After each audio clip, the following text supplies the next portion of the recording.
अस्सलाम वालेकुम रहमतुल्लाहि व बरकातुहू। सब कैसे हैं? उम्मीद तो यही करेंगे कि खैरियत से होंगे। अच्छा, आज जो है वो तीसरी क्लास है हमारी ऑनलाइन ग्राफिक डिज़ाइनिंग के सेशन की। तो मैं क्या सीखा और क्या क्या परेशानियाँ आई वो तो सब दिखता है। भरे हुए हैं, ईमेल आना शुरू हो गई हैं और स्लैक पर्सनल भी जो है ना वो आना शुरू हो गया। ऐसा ना करे भाई, स्लैक का जो ग्रुप है ना हमारा, सिर्फ उसी पर रहें। आप जब भी कोई सवाल पूछते हैं तो आपको या तो आपका क्लासमेट पूछ जवाब दे देता है, या तो जो है ना वो आपको किसी भी टीचर या किसी भी स्टाफ की तरफ से गाइडेंस मिल जाती है। तो वहीं तक रहें, आगे पीछे मैसेजेस ना करें, कोई फ़ायदा नहीं है। पिछले 2 या 3 दिन हो गए, मुझे याद पड़ा मैंने मैसेंजर पे कोई जवाब ही नहीं दिया। ठीक है, तो कोशिश करें कि आपने जो है ना वो स्लैक का जो ग्रुप बनाया हुआ है ग्राफिक डिज़ाइनिंग के हवाले से उसी पर रहें। अच्छा, कुछ सवाल पिछली क्लास के जो है ना वो इस तरह से आए हुए थे कि जैसे मिक्की माउस आप लोग बना रहे थे तो उसमें आप लोगों को परेशानी हो रही थी। उसमें 2-3 वजूहात थी। एक तो अरेंजमेंट्स के मसले थे, दूसरा जो है वो क्लोज पाथ और ओपन पाथ जो बताया था उसका मसला था। ये चीज़ जो थी ना वो इशू थी। अब मज़ीद ये कि आपको बता देते हैं इंशाल्लाह ताला। थोड़ा सा जो है ना वो ट्रेस कर लेते हैं मिक्की माउस को ना।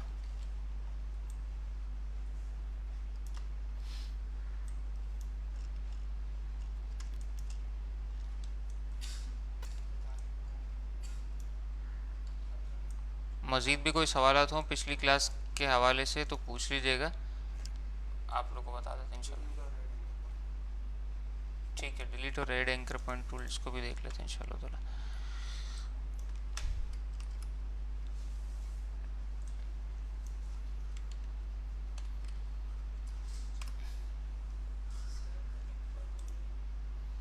स्लैक का जो लिंक आप लोग ने देखा था वो 6 या 7 दिन तक वैलिड होता है, उसके बाद लिंक जो है ना वो नया बनाना पड़ता है।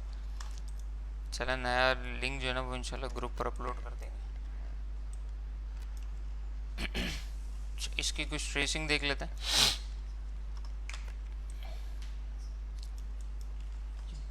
अच्छा, ये नहीं सोचिएगा कि आपको पूरा जो है ना वो ये बना के दिखाया जाएगा।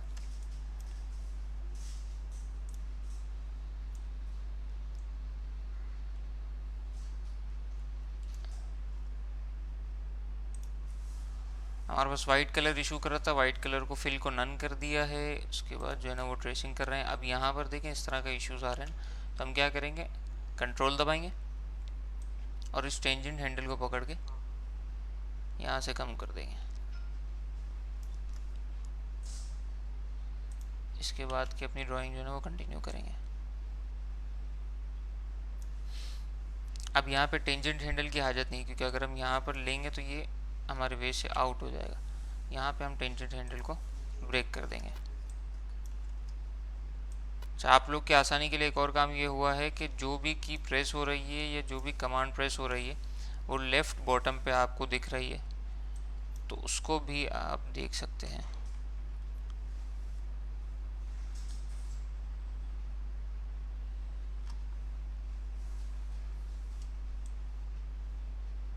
अच्छा, कुछ स्टूडेंट्स ऐसे हैं कि जो जानते हैं ना डिज़ाइनिंग को, जितना मैंने ऑब्ज़र्व किया है, तो मेरे भाइयों खाली आप लोगों के लिए क्लास स्टार्ट नहीं हुई है। क्लास बेसिक तो उनके लिए स्टार्ट हुई थी कि जिनको आता नहीं है। चलो, आप लोग भी ग्रुप में आ गए हो तो आप लोग को भी इंशाल्लाह ताला सिखा देंगे। अब जैसे एक सवाल आया कि सर क्रिएटिविटी सिखाएं, ट्रेसिंग हम कब तक करते रहेंगे। तो भाई जो नया बंदा है उसको तो ट्रेसिंग की भी ज़रूरत है, उसने तो काम अभी शुरू किया है। तो आप थोड़ा सा इत्मीनान रखें, इंशाल्लाह ताला आपको सब बताएंगे। दूसरी चीज़ ये कि क्रिएटिविटी कभी भी सिखाई नहीं जाती और ना कि क्रिएटिविटी सीख कर आती। क्रिएटिविटी बिल्ट इन होती है। आपके ऊपर होता है कि आप जो है ना वो किसी भी चीज़ को कैसे विजुअलाइज करते हो और उसके बाद उसका आउटपुट आप कैसा निकालते हो। आपके दिमाग में क्या चल रहा है उसको बाहर कैसे लेकर आते हो कंप्यूटर स्क्रीन पर, ये तमाम चीज़ें जो है ना वो आपके लिए हैं।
आप लोग की तरफ से एक मशवरा है कि ये जो चीज़ अभी हम ड्रॉ कर रहे हैं, इसका फेस ड्रॉ किया और उसके जो कान हमने ड्रॉ किए हैं, तो वो जो है ना इलिप्स टूल के ज़रिए बनाए जा सकते हैं, बिल्कुल बनाए जा सकते हैं भाई। लेकिन इलिप्स टूल से ना बनाने की वजह ये है अभी के लिए, वैसे रिकमेंडेड वैसे ही है, लेकिन अभी ना बनाने की वजह ये है कि जिस तरह से टेंजेंट हैंडल को आगे मज़ीद जो है ना वो सर्कुलर फॉर्म में लाने के लिए टेंजेंट हैंडल की कंटिन्यूटी को छोटा करना, इसके अलावा जो कहाँ पर टेंजेंट हैंडल ब्रेक करने की हाजत है, कहाँ पर नहीं है वो चीज़, ये तमाम चीज़ें देखनी। इसके अलावा मज़ीद ये है भाई कि अगर आप सर्कल से बना तो लोगे ना, अब जो पुराना सीखा हुआ है ना उसको तो पता है कि वो मर्ज कर देगा, लेकिन जो नया है उसको कैसे पता चलेगा कि वो मर्ज करेगा। ठीक है। अच्छा, ये ठीक है, ये फेस हमने कर दिया। अब उसके बाद जो है ना वो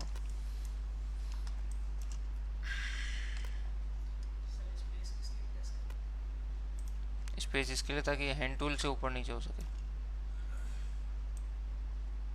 सबसे पहली क्लास में बताया था।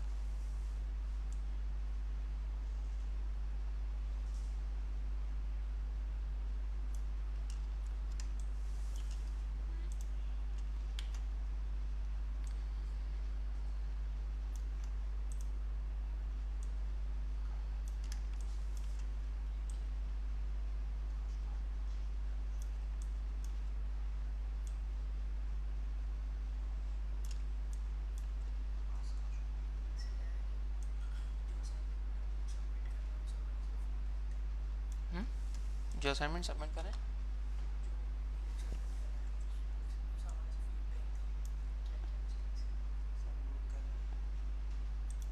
आप लोग के असाइनमेंट जो है ना वो देखें, जो मेहनत कर रहे हैं वो ना वो नज़र आ रहा है। अच्छा, और जो पहले से सीखा हुआ है ना वो भी समझ में आ रहा है।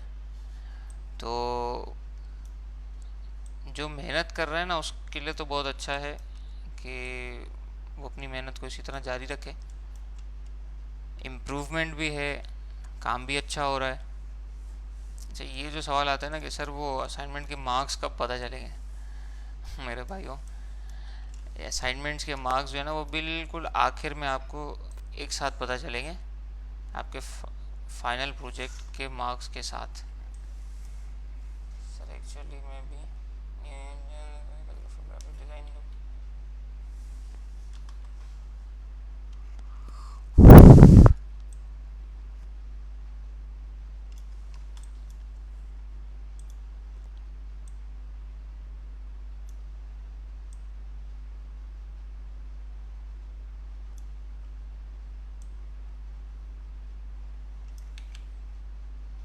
पढ़ के बता भाई।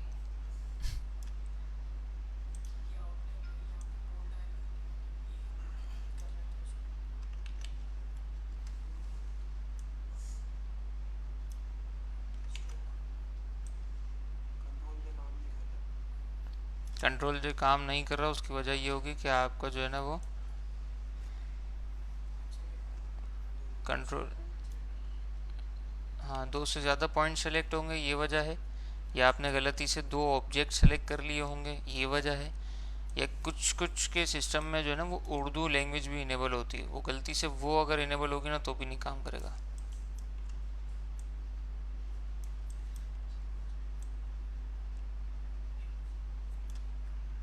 या फिर एक और तरीका हो सकता है कि आपकी कंट्रोल की ख़राब होगी।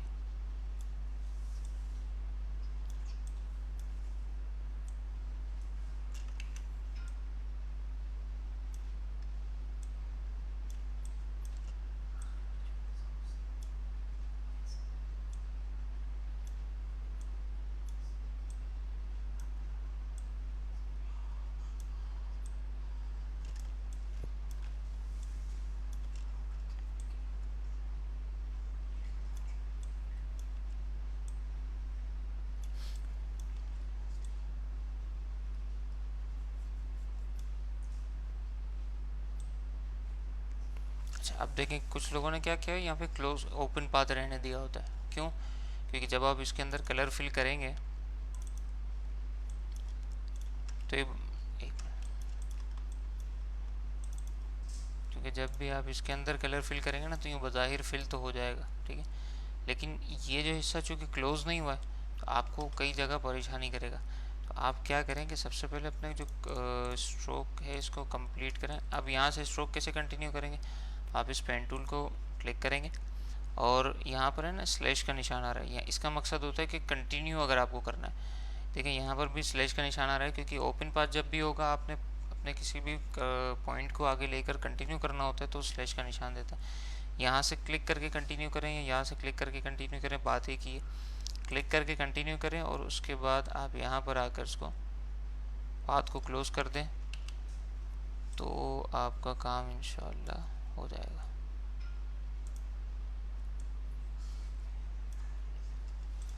ठीक है, ये क्लोज पाथ हो गया।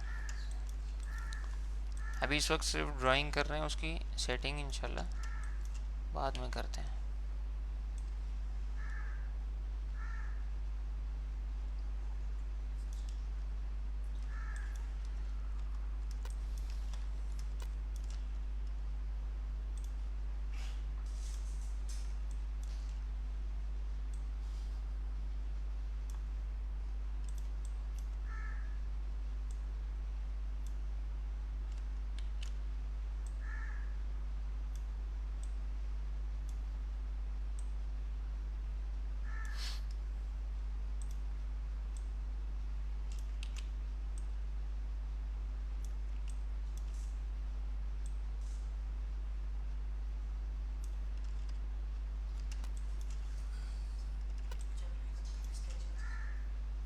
बिल्कुल कर सकते हैं, पिक्चर पे रहते हुए पूरा स्केच कर सकते हैं। साइड में रखने की वजह कुछ और है, मैं बताता हूँ आपको इंशाल्लाह ताला।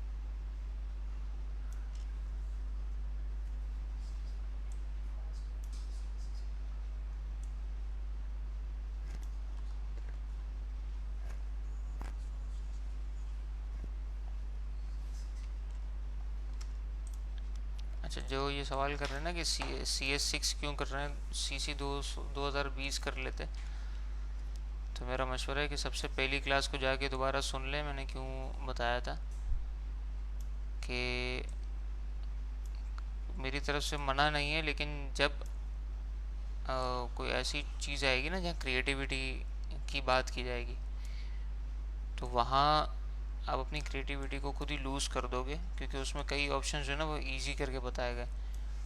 तो फिर आपकी अपनी ड्राइंग, आपकी अपनी क्रिएटिविटी कहाँ जाएगी। इस वजह से CS6 रिकमेंडेड है क्लास की हद तक। फिर उसके बाद तो आप लोग जिसमें चाहे काम करें, का मसला थोड़ी है।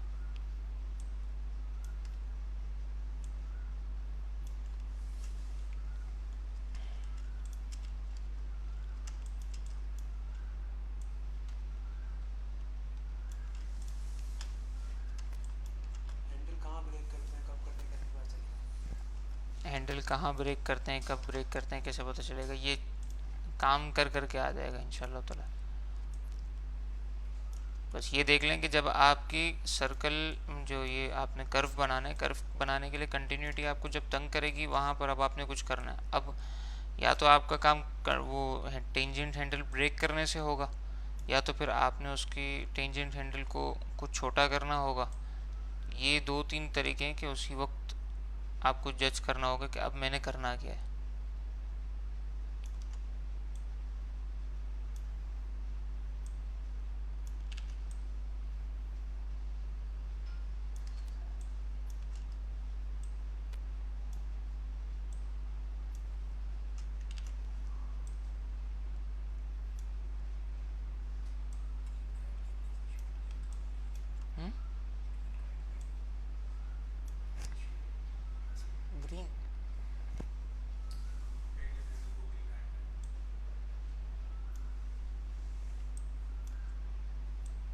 ग्रीन लाइन कैसे शो होगी यार, ये थोड़ा सा दोबारा बताओ ज़रा, समझ नहीं आया सवाल, क्योंकि मेरे सिस्टम पे तो अभी कोई भी ग्रीन लाइन शो नहीं हो रही।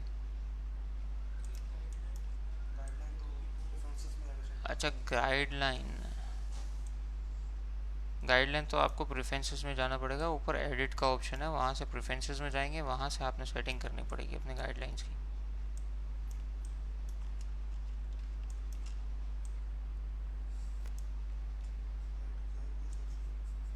हुँ?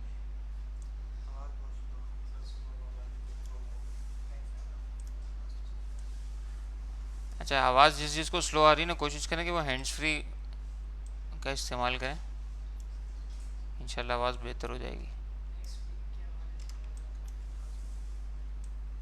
नेक्स्ट वीक क्लास होगी या नहीं होगी ये इंशाल्लाह ताला आप लोगों को ग्रुप पर अपडेट कर दिया जाएगा, बहुत ज़्यादा परेशान होने की ज़रूरत नहीं है। अगर क्लास हुई तो वीडियो तो आपके पास ग्रुप में रहेगी। तो ईद की छुट्टियों में क्या करोगे, पिछले 1.5 महीने से भी तो छुट्टियों में ही हो ना, तो ईद की छुट्टियों में वो देख कर सुन कर समझ कर बना लेना। और अगर मिसाल है क्लास नहीं हुई, बस ठीक है, फिर सबके लिए नहीं है भाई।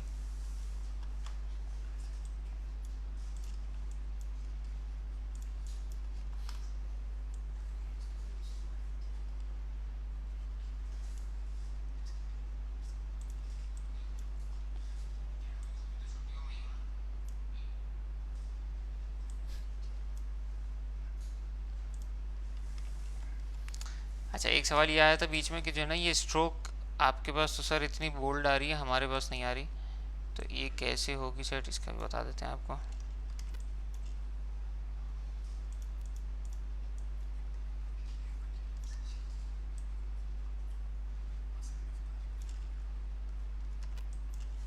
इसका तरीका ये है कि अगर मिसाल है आपके पास ये स्ट्रोक है और ये आपके पास जो है ना वो कम आ रही है, अब इसको बोल्ड करना चाहते हैं, यहाँ पे स्ट्रोक पैनल आता है कमांड पैनल में, राइट साइड पर कमांड पैनल में ये स्ट्रोक पैनल आता है। चाहे तो इसका वेट यहाँ से बढ़ा दें, या चाहे तो आप स्ट्रोक की वेट को यहाँ से बढ़ा दें, दोनों सूरतों में काम हो जाएगा। अच्छा कोई ये भी कह सकता है कि सर आपका जो 1 पॉइंट है ना वो यहाँ पर इतना बोल्ड आ रहा है और हमारे पास छोटा पतला आ रहा है, तो उसकी वजह ये होगी कि आपके आर्टबोर्ड का साइज़ क्या है मुझे पता नहीं है। आप जब भी 5 इंच बाय 5 इंच के आर्टबोर्ड पर मिकी माउस को इसी साइज़ पर रख कर अपना काम करेंगे तो इंशाल्लाह आपको स्ट्रोक का लेवल, स्ट्रोक की विड्थ यही मिलेगी आपको जिस तरह से मेरी इस वक्त शो हो रही है। ठीक है, हमने अपने तौर पे ट्रेसिंग कंप्लीट कर ली है। अब इसमें जो है ना वो कलर फिल करने हैं, इसमें वाइट कलर फिल करना है, हम आई ड्रॉपर टूल लेंगे, आई ड्रॉपर टूल से कलर फिल करेंगे।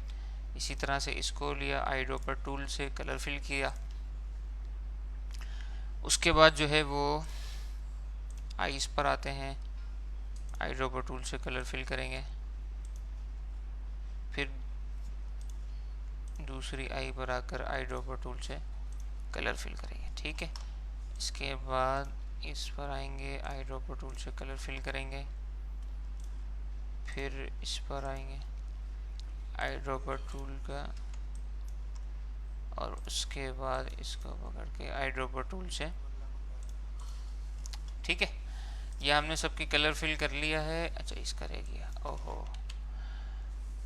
कंट्रोल जेड किया है ताकि पुराना वाला जो कलर था वो दोबारा ख़त्म हो जाए।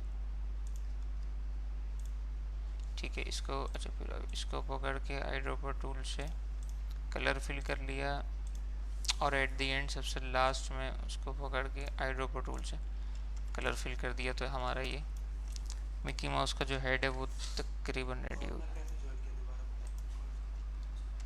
चलो, अच्छा अब आपको इस तरह से क्यों लग रहा होगा, क्योंकि उसकी वजह ये है कि ये हमने 50 ओपेसिटी पे रखा हुआ है ऑब्जेक्ट को।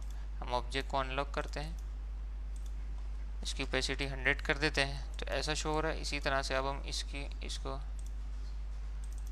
तो इसकी जो ओपेसिटी पर सिंगल कलर था ना, वही कलर शो कर रहा है, यानी 50 ओपेसिटी पे जो कलर उस वक्त शो कर रहा था वो कलर इसने पिक कर लिया था। अब मिसाल है अगर हम इसके कलर को दोबारा सेट करने जाएंगे तो ये यूँ करके सेट हो जाएगा सारा। ठीक है,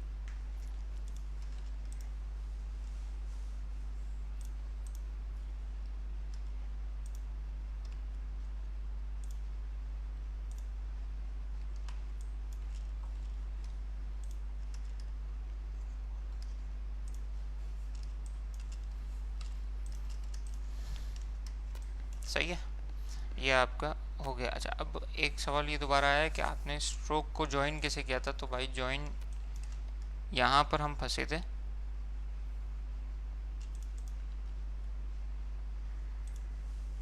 तो ये जो है ना वो कंटिन्यू करके हमने उसको ज्वाइन कर दिया था। पेन टूल के ज़रिए किया था, कंट्रोल जे प्रेस नहीं किया था। कंट्रोल जे के ज़रिए भी हो सकता है, लेकिन उसमें कर्व नहीं आएगा, फिर आपको कर्व ऐड करना पड़ेगा। जैसे चलो मैं आपको एक मिसाल दे देता हूँ।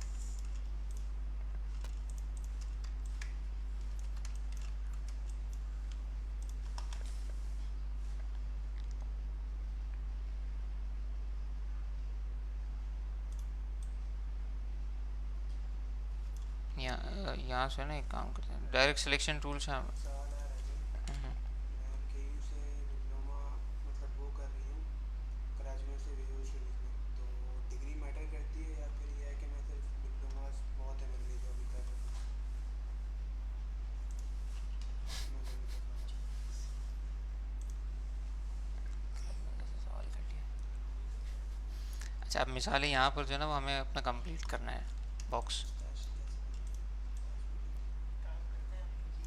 स्टैश वीडियो ठीक है, अब इसको मुझे कंप्लीट करना है, तो इसको कैसे करेंगे। इसको करेंगे ऐसे कि इसमें लास्ट पॉइंट ये था और यहाँ पर था। अगर मैं मिसाल है इन दोनों लास्ट पॉइंट को पकड़ता हूँ और कंट्रोल जे करता हूँ, तो ये स्ट्रेट आ जाएगा। मुझे यहाँ पर जो कंटिन्यूटी चाहिए, कर्व चाहिए, नहीं मिलेगा। अब अगर मुझे कर्व ऐड करना है तो मैं यहाँ से ऐड एंकर पॉइंट टूल पर जाऊँगा, इस पर क्लिक करेंगे। क्लिक करने पर पॉइंट ऐड हो जाएगा। डायरेक्ट सिलेक्शन टूल से इस डायरेक्ट सिलेक्शन टूल को यहाँ पर सेट करेंगे, क्योंकि मुझे पॉइंट यहाँ चाहिए। अब कर्व चाहिए, तो कर्व के लिए जो है ना वो हम कन्वर्ट एंकर पॉइंट टूल को यूज़ करेंगे और क्लिक एंड ड्रैग करेंगे। जब क्लिक एंड ड्रैग करेंगे तो दोनों टेंजेंट हैंडल हमारे पास मौजूद है। अब हम इस सिंगल टेंजेंट हैंडल को लेंगे और यहाँ का कर्व सेट करेंगे, और उसके बाद इस टेंजेंट हैंडल को लेंगे और यहाँ का कर्व सेट करेंगे। इस तरह से जो है ना वो सेट हो जाएगा। अगर आप डायरेक्ट कंट्रोल जे करते हैं तो फिर आपने add anchor point tool use करना होगा। एड एंकर पॉइंट टूल के बाद जो है वो आपने डायरेक्ट सिलेक्शन टूल के ज़रिए उस पॉइंट को सेट करना होगा, और सेट करने के बाद कन्वर्ट एंकर पॉइंट टूल जो सबसे लास्ट ऑप्शन है पेन टूल का, उसको उसके ज़रिए आपने जो है ना वो टेंजेंट हैंडल को क्रिएट भी करना होगा, और उसी के हर ज़रिए आपने टेंजेंट हैंडल को सेट भी करना होगा, ताकि आपके पास कर्व की जो पोजीशन है वो अपने एक्यूरेट जगह पर आ जाए। ये जो मैं समझता हूँ कि इशू था लास्ट क्लास में, वो रिजॉल्व हो गया होगा।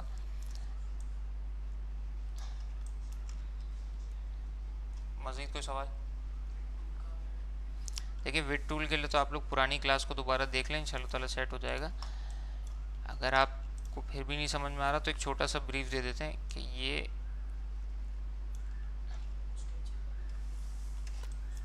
एक मिनट, ठीक है। और इसी में से मैंने जो है ना वो रिफ्लेक्ट टूल ले लिया। स्क्रीनशॉट वाली पिक के पिक्सल थोड़ी आते हैं। भाई स्क्रीनशॉट वाली पिक के पिक्सल टूट जाते हैं तो कोई मसला नहीं है। मेरे पास जो है ना वो नज़र आता है, वो हो जाता है, आप उसका टेंशन ना लो।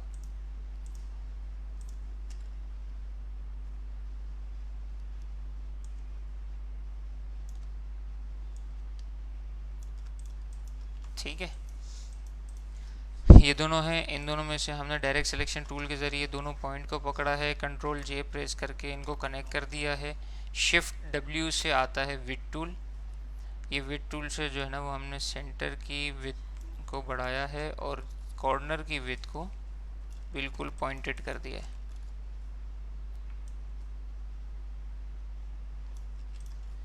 ठीक है भाई, ये प्रोसीजर यही होगा मुस्तैशु बनाने के लिए, जो लास्ट उसमें असाइनमेंट दिया गया था। तो लेकिन इधर एक मेरा सवाल है कि अगर मिसाल है आपसे लास्ट असाइनमेंट नहीं बनाए तो फिर आपने क्या असाइनमेंट जमा नहीं करवाया है, ये एक सवाल है जो अगर आप जवाब देना चाहें तो दे देंगे, इससे हमें पता चल जाएगा। ठीक है,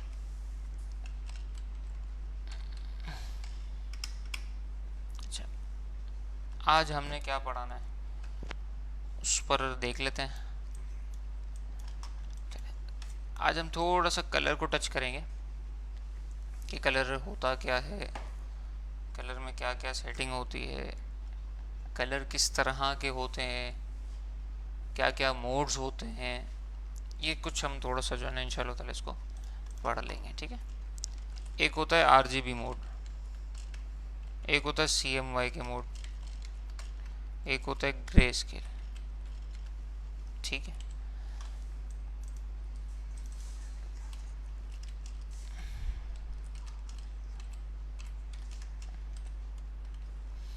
ठीक है।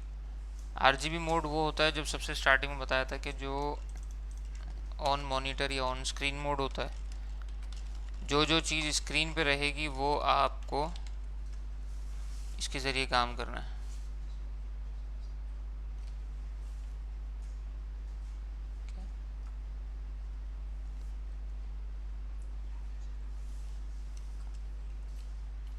ठीक है, उसके बाद जो है वो दूसरा CMY के मोड जो है वो प्रिंट मोड कहलाता है। ठीक है, और ग्रे स्केल जो है ना वो सिंगल कलर मोड कहलाता है।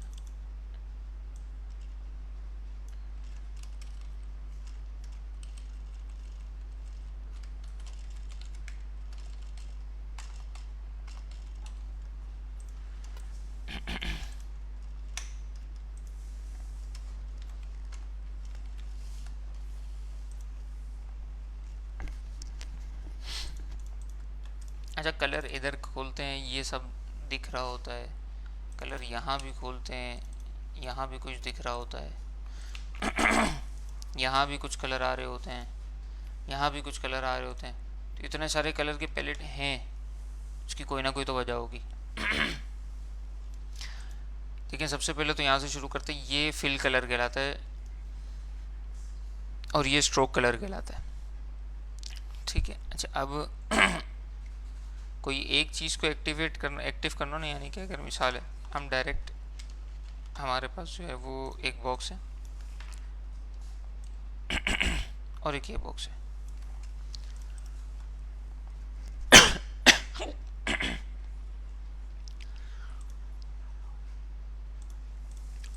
इस बॉक्स में फिल कर दिया हमने ये कलर।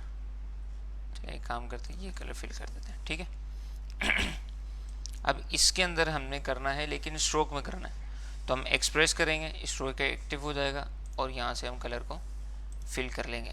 तो ये कलर फिल हो गया, फिल और स्ट्रोक कलर यहाँ से सेट हो गया आपका। ठीक है, इसमें एक तो यहाँ आता है कि डिफ़ॉल्ट फिल इन स्ट्रोक। तो डिफ़ॉल्ट फिल इन स्ट्रोक क्या होता है, वाइट और ब्लैक होता है। वाइट इनर फिल होता है और ब्लैक का स्ट्रोक होता है, ये डिफ़ॉल्ट होता है। आप चाह रहे हो कि आपने यहाँ फिल को स्ट्रोक की जगह और स्ट्रोक को फिल की जगह करना, तो यहाँ से स्वैप करेंगे, जिसका शॉर्टकट है Shift+X। ठीक है, और इसके अलावा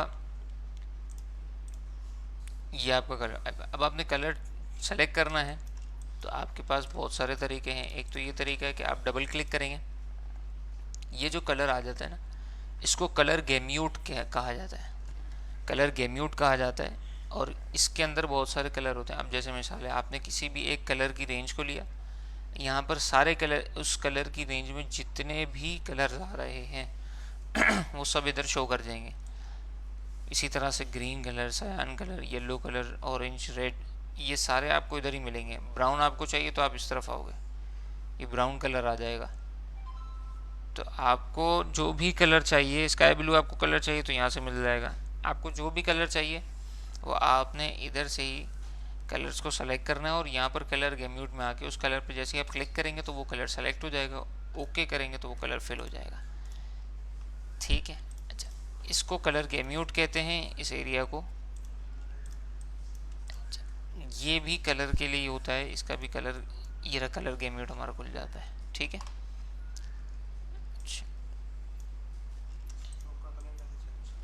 स्ट्रोक का कलर है, स्ट्रोक को आपने डबल क्लिक किया और उसके बाद आप कलर चेंज करते हैं, सिंपल।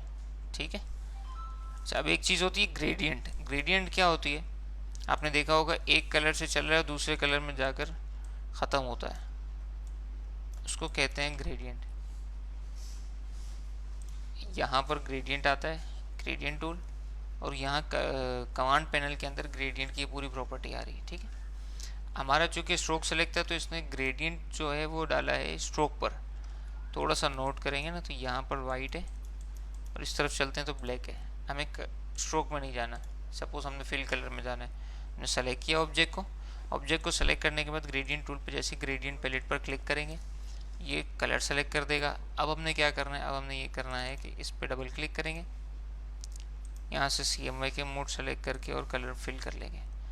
इसी तरह से अब ये दूसरा पॉइंट है कि हमने स्टार्ट में कैसा दिखाना है, तो हम यहाँ से ब्लू कर लेते हैं। यहाँ से भी ऑप्शन कर सकते हैं, यहाँ से भी ऑप्शन कर सकते हैं। अपने चैनल बना के वीडियो साथ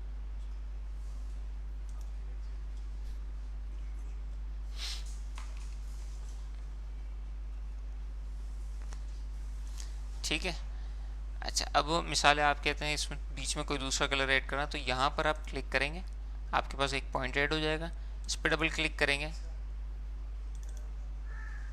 तो आप कलर फिल कर सकते हैं। ठीक है, इसी तरह से आप यहाँ पर कलर फिल कर सकते हैं, इसी तरह से आप यहाँ पर कलर फिल कर सकते हैं।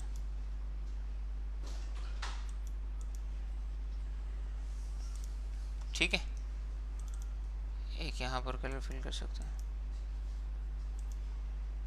जिसको CC 2020 या CC यूज़ करना है ना, वो आप कर लें, कोई मसला नहीं है। फर्स्ट क्लास में कहा था, मेरी तरफ से कोई रोक टोक नहीं है, आप उसको कर लें। ऐसी जगह जहाँ पर आप आकर फंसेंगे ना, तब इंशाल्लाह ताला याद करेंगे। ठीक है,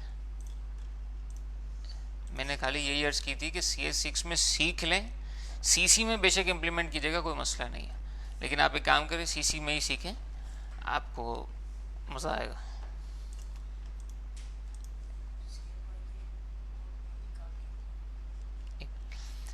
ये ग्रेडियंट हो गया। हमने कोई भी पॉइंट ऐड करना है, ये ग्रेडियंट स्लाइडर पूरा कहलाता है। कोई भी पॉइंट ऐड करेंगे, यहाँ क्लिक करेंगे, पॉइंट ऐड हो जाएगा। किसी भी पॉइंट को, किसी भी कलर को रिमूव करना है, यहाँ से क्लिक एंड ड्रैग करेंगे तो पॉइंट रिमूव हो जाएगा। कोई पॉइंट चाहिए, क्लिक करेंगे, ऐड हो जाएगा, क्लिक एंड ड्रैग करेंगे, पॉइंट रिमूव हो जाएगा।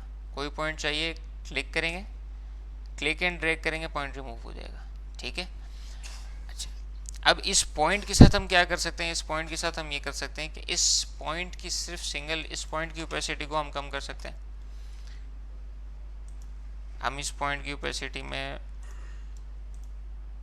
ज़्यादा भी कर सकते हैं और कम भी कर सकते हैं। इसके बाद इस पॉइंट की लोकेशन, कि भाई ये इस ग्रेडियंट स्लाइडर के 61.58% पोजीशन पर मौजूद है। नहीं, हमें काम करना है, हमें 30th पोजीशन पे चाहिए, तो ये यहाँ पर आ जाएगा। हम चाह रहे हैं 60 पोजीशन पे चाहिए, हम चाहिए 90th पोजीशन पे चाहिए, तो ये हम यहाँ पर आ जाएगा। ठीक है, इसके अलावा ये जो ग्रेडियंट चल रहा है, ये इस वक्त स्ट्रेट ग्रेडियंट है, इसको लीनियर ग्रेडियंट भी कहते हैं। और लीनियर ग्रेडियंट के अलावा कौन सा होता है, दूसरा रेडियल होता है।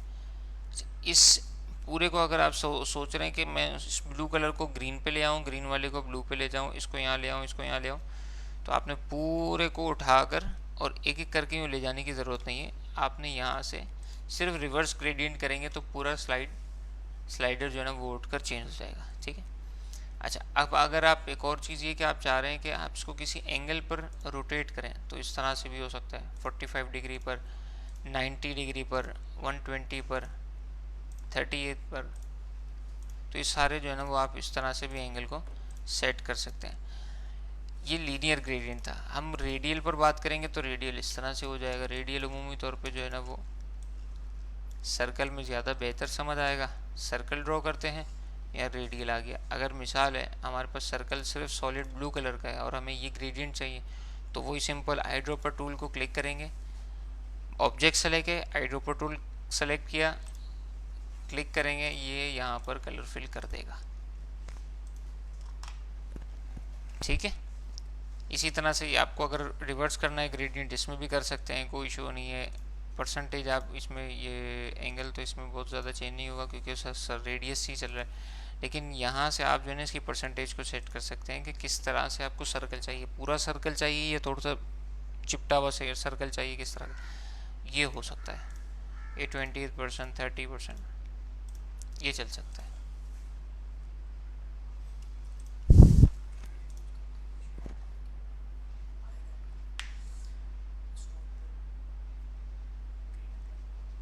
हाँ वो सबसे पहले बताया ना, फैज़ान भाई ने एक तवज्जो दिलाई, वो मैं आपको अर्ज़ कर चुका हूँ। वो ये कि सबसे पहले आप जब भी ग्रेडियंट लगा रहे होंगे ना, तो आपने फिल और स्ट्रोक को चेक करना है कि आपका ऑप्शन कौन सा सेलेक्ट है।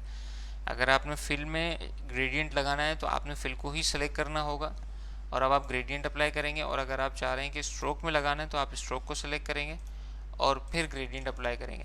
तो इस तरीके से ये ग्रेडियंट हो जाएगा। अगर हम इसको स्ट्रोक में आकर स्ट्रोक में लीनियर ग्रेडियंट कर देते हैं तो यहाँ पर आपको सारा ग्रेडियंट शो भी कर रहा है। ठीक है, ये तो हो गया ग्रेडियंट। CMYK के मोड में ही काम क्यों करते हैं? CMYK के मोड प्रिंट मोड कहलाता है। इसमें आपने वो तमाम किस्म की डिज़ाइनिंग करनी होगी कि जिसको आगे प्रिंटिंग प्रोसेस में आपने देना है। आपके क्लाइंट ने आपको कोई भी चीज़ कही है तो आप उससे सबसे पहले ये सवाल करेंगे कि आपने इसको आया प्रिंट करना है या नहीं, पहली बात। दूसरी बात ये किस पर्पज़ के लिए यूज़ कर रहे हैं। अगर कोई सोशल मीडिया की पोस्ट है, आप उसको CMYK में डिज़ाइन कर लेंगे तो उसके वैसे वो ब्राइट कलर्स नहीं आपको मिलेंगे जैसे कि सोशल मीडिया पर मिलते हैं। तो आपने उसके लिए RGB मोड को सिलेक्ट करना पड़ेगा। कोई कहेगा सर कोई मसला थोड़ी, CMYK मोड में हम बना लेते हैं और यहाँ से जाकर है ना कलर मोड RGB कर लेंगे। तो ऐसा पॉसिबल नहीं है कि CMYK के कलर्स अलग होते हैं और RGB के कलर्स अलग होते हैं। तो आपने CMYK में जो कलर सेट किया हुआ है, जब आप मोड को चेंज करेंगे तो RGB मोड में वो कलर नहीं मिलेगा। इसकी सपोज आपको मिसाल एक दे देता हूँ।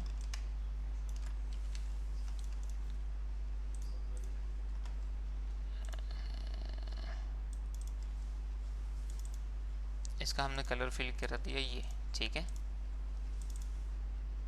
रेड में जाते हैं तो ये सारे कलर्स के हम शार्प कलर यूज़ कर रहे हैं, लेकिन वो शार्प कलर नहीं आ रहे हैं, ये गौर कीजिएगा। देखिए ये शार्प कलर लिया, यहाँ पे कैसा कलर शो कर रहा है, एंटर करूँगा तो यहाँ पे ऐसा शो नहीं कर रहा। यहाँ पे कैसा रॉयल ब्लू शो कर रहा है, यहाँ पर ऐसा शो नहीं कर रहा। क्यों नहीं कर रहा? उसकी वजह यही है कि हम CMYK मोड में मौजूद है। अब हम शिफ्ट करते हैं अपने डॉक्यूमेंट को RGB मोड में। तो इन्होंने तो इन कलर्स पे तो कोई इफेक्ट नहीं पड़ा।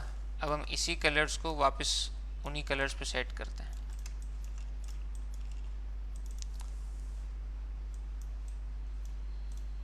अब आपको RGB कलर दिखा, तो ये ब्राइट कलर्स होते हैं RGB में, इनको स्पॉट कलर भी कहा जाता है। इसको सेलेक्ट के दौरान फ़र्क क्या होता है वो मैं आपको बता देता हूँ।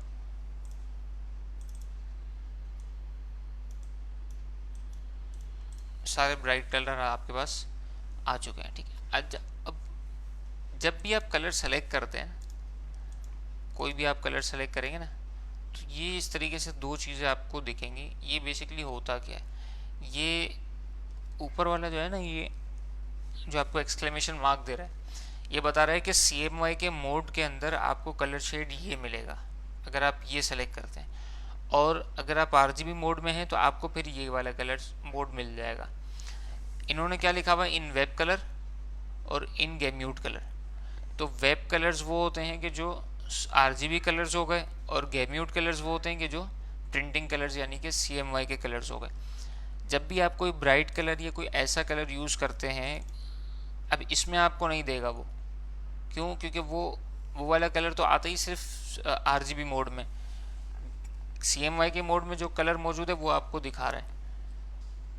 इस वजह से आपने जब भी कलर सेलेक्ट करेंगे ना, सबसे पहले तो आपका वो क्लाइंट से आप ये पूछ लेंगे कि आपको किस पर्पज़ के लिए यूज़ करना है। आपने उस तरह से मोड को सेलेक्ट किया है अपने डॉक्यूमेंट का, और अब आप जब कलर सेलेक्ट कर रहे होंगे तो उस वक्त आपको शो हो जाएगा कि आया ये कलर मिलेगा या नहीं मिलेगा। आप जब इस पर कलर क्लिक कर लेंगे तो आपको आइडिया हो जाएगा कि भाई ये कलर वो है कि जो RGB मोड में, और हम इस वक्त RGB मोड में ही खड़े हैं, तो ये कलर हमें मिल जाएगा, बाकी कलर नहीं मिलेंगे। अब ये तमाम कलर आपके पास हैं, हम CMYK मोड में शिफ्ट करते हैं, तमाम कलर को देखिएगा कितना बड़ा डिफरेंस आता है।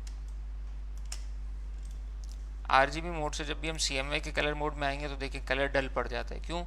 क्योंकि वो अपना RGB मोड की जगह RGB मोड पे ये कलर था, लेकिन उसने ये वाला कलर क्यों सेलेक्ट किया?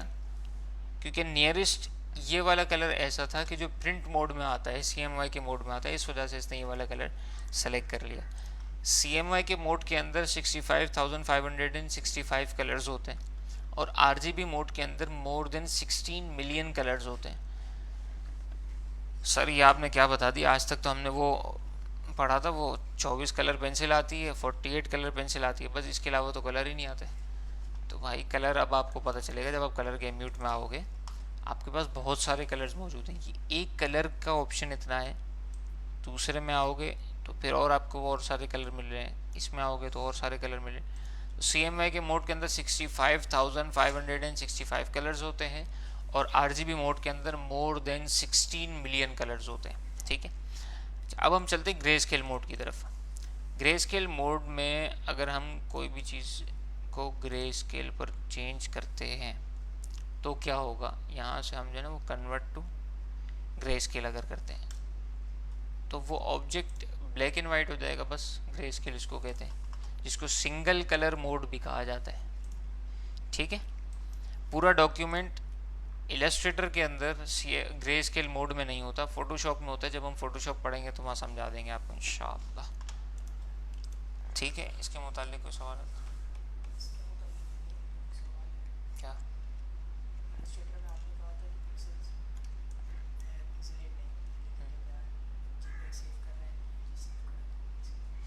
देखिए, with in the environment of Illustrator जो ऑब्जेक्ट आपने बनाया है उस ऑब्जेक्ट के पिक्सेल्स नहीं पिक्सेलेट होंगे। ठीक है, क्योंकि वो वेक्टर फॉर्म में ही रहेगा। लेकिन यहाँ से जब आप उसको JPG या PNG फॉर्मेट के थ्रू आप उसकी इमेज बनाएंगे तो जाहिर सी बात है अब आप इलस्ट्रेटर फॉर्मेट यानी वेक्टर सॉफ्टवेयर की इन्वायरमेंट से बाहर निकल चुके हैं। तो अब वो अपनी नेचर ऑफ इमेज को चेंज कर चुका है। तो इस वजह से अब वो जो इमेज क्रिएट होगी वो पिक्सेलेटेड ही क्रिएट होगी, यानी वो जूम करने पर पिक्सेलेट हो सकती है। एक चीज़ ये, दूसरी चीज़ अभी हमने मिक्की माउस को ड्रॉ किया था, तो अगर हम with in the environment of Illustrator पर बात करें कि पिक्सेलेट नहीं होता तो फिर मिक्की माउस क्यों हुआ था? तो मिक्की माउस इसके लिए हुआ था कि उसकी अपनी स्टार्टिंग नेचर जो है ना वो है इमेज, तो इमेज जो भी होगी वो पिक्सेलेट ही होगी। ठीक है भाइयों? ठीक है, पकड़ेगा नहीं, प्रेजेंट लिखना ज़रूरी नहीं है। हाँ? प्रेजेंट लिखना ज़रूरी नहीं है, मना कर दिया। भाई आप में से कौन कौन मौजूद है मैंने तो पूछा भी नहीं है, तो आप प्रेजेंट नहीं लिखें, बहुत ज़्यादा कमेंट्स हो जाते हैं, मज़ा नहीं आता। जो सवाल है आप वो पूछ लें, आपको इंशाल्लाह ताला बिल्कुल गाइड करेंगे अल्लाह के हुक्म से।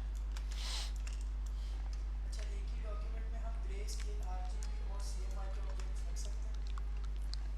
अगर RGB मोड वाला ऑब्जेक्ट है ना, अभी एक सवाल आया कि एक ही डॉक्यूमेंट के अंदर हम जो है ना वो ग्रे स्केल RGB और CMY के ऑब्जेक्ट्स रख सकते हैं, तो उसके लिए आपको RGB कलर मोड सेलेक्ट करना पड़ेगा। जब आप RGB कलर मोड सेलेक्ट कर लेंगे तो इसमें अब आपने जाके RGB कलर्स को सेलेक्ट किया, यूँ आपके पास RGB कलर्स आ चुके हैं।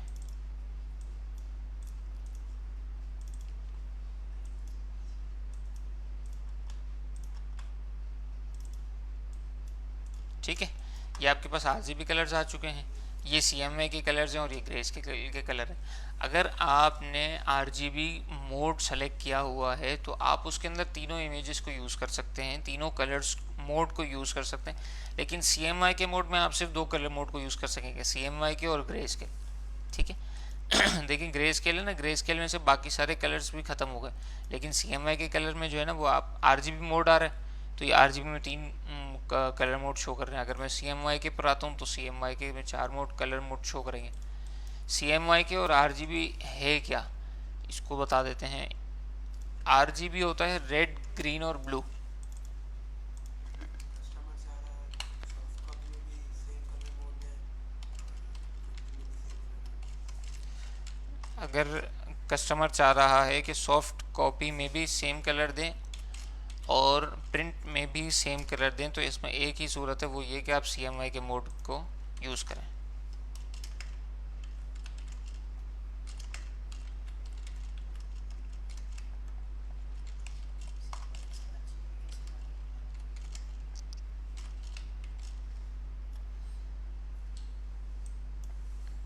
ग्रे स्केल को तो मुझे डिफ़ाइन करने की हाजत नहीं है, उमूमी तौर पे ब्लैक मोड या वन कलर मोड या ग्रे मोड कहलाता है।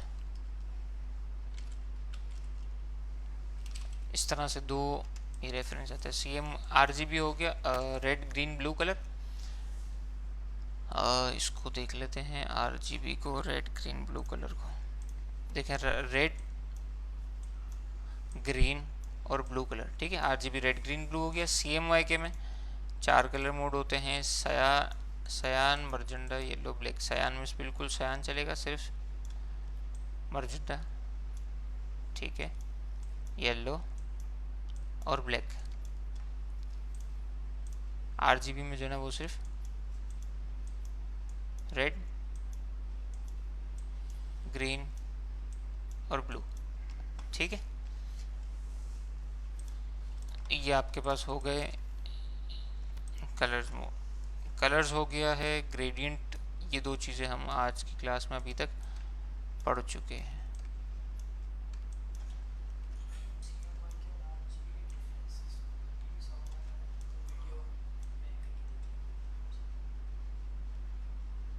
आप लोग के सवालात इतने आ रहे हैं ना CMYK और RGB मोड के, आपके जो सर है ना, सर फैज़ान, वो बेचारे नाराज़ हो गए। वो कह रहे हैं कि आप में से जिसको अभी भी डिफरेंस का मसला है CMYK और RGB कलर का, वो एक काम करें कि वीडियो को थोड़ा सा पीछे से दोबारा देख लें, तो इंशाल्लाह ताला हो जाएगा क्लियर।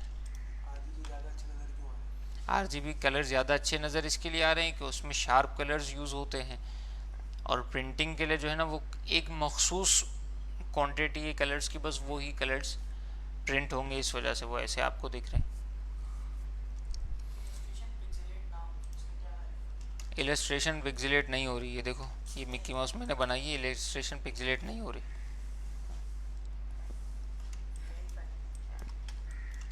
देखें ये इलस्ट्रेशन मेरी नहीं है पिक्सेलेट हो गई। क्यों? क्योंकि ये रास्टर इमेज है, ये वेक्टर है, तो ये पिक्सेलेट नहीं हुआ। अब आपका ये कहना है कि हम इसको इमेज फॉर्म में लेकर आएँ तो पिक्सेलेट ना हो, तो ये SVG एक फॉर्मेट होता है। हाँ, SVG फॉर्मेट एक होता है,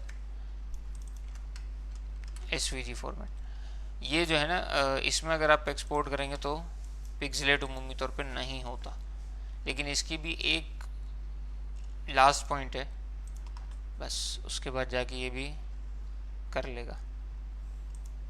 इसके अलावा मोड तो यहाँ फाइल में जाकर डॉक्यूमेंट कलर मोड में जाके CMYK या RGB को आप सेलेक्ट कर सकते हैं। JPEG सेव कैसे करेंगे? JPEG चलो आज आपको बता ही देते हैं। एक्सपोर्ट करेंगे JPEG सेव करने के लिए, लेकिन उसके लिए JPEG में आर्टबोर्ड में भी तो कुछ होना चाहिए ना।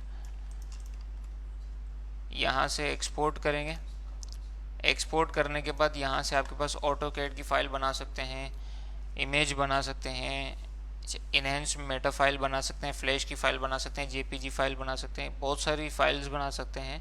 आप यहाँ से PNG भी बना सकते हैं। चले हम JPG पे सेलेक्ट करते हैं। जो विद इन दी आर्टबोर्ड है, हमें सिर्फ अगर उसकी इमेज चाहिए तो हम यूज़ आर्टबोर्ड क्लिक करेंगे, इसको सेव करेंगे। सेव करने के बाद अब हमारे पास ये ऑप्शन देता है कि आपने RGB में सेव करना है, CMYK में या ग्रे स्केल में। यहाँ से आप इसको ये सेलेक्ट करेंगे। क्वालिटी आपको कितनी अच्छी चाहिए वो आप सेलेक्ट करेंगे। इसके बाद कंपैरिजन मेथड चाहिए नहीं चाहिए ये सेलेक्ट करेंगे। रेजोल्यूशन कितनी होनी चाहिए ये सेलेक्ट करेंगे। और एट दी एंड आर्ट आपका ऑप्टिमाइज होना चाहिए या नहीं होना चाहिए, इसको आप सेलेक्ट करके जब भी आप ओके करेंगे तो आपकी इमेज जो है ना वो रेडी हो जाएगी। और ये इस तरह से आपकी इमेज रेडी है। अब जब आप इसको जूम करेंगे तो इमेज तो पिक्सेलेट होगी ना। क्यों? क्योंकि आप वो इमेज फॉर्म में आ चुकी है और इमेज जो है ना वो रास्टर फॉर्मेट होता है।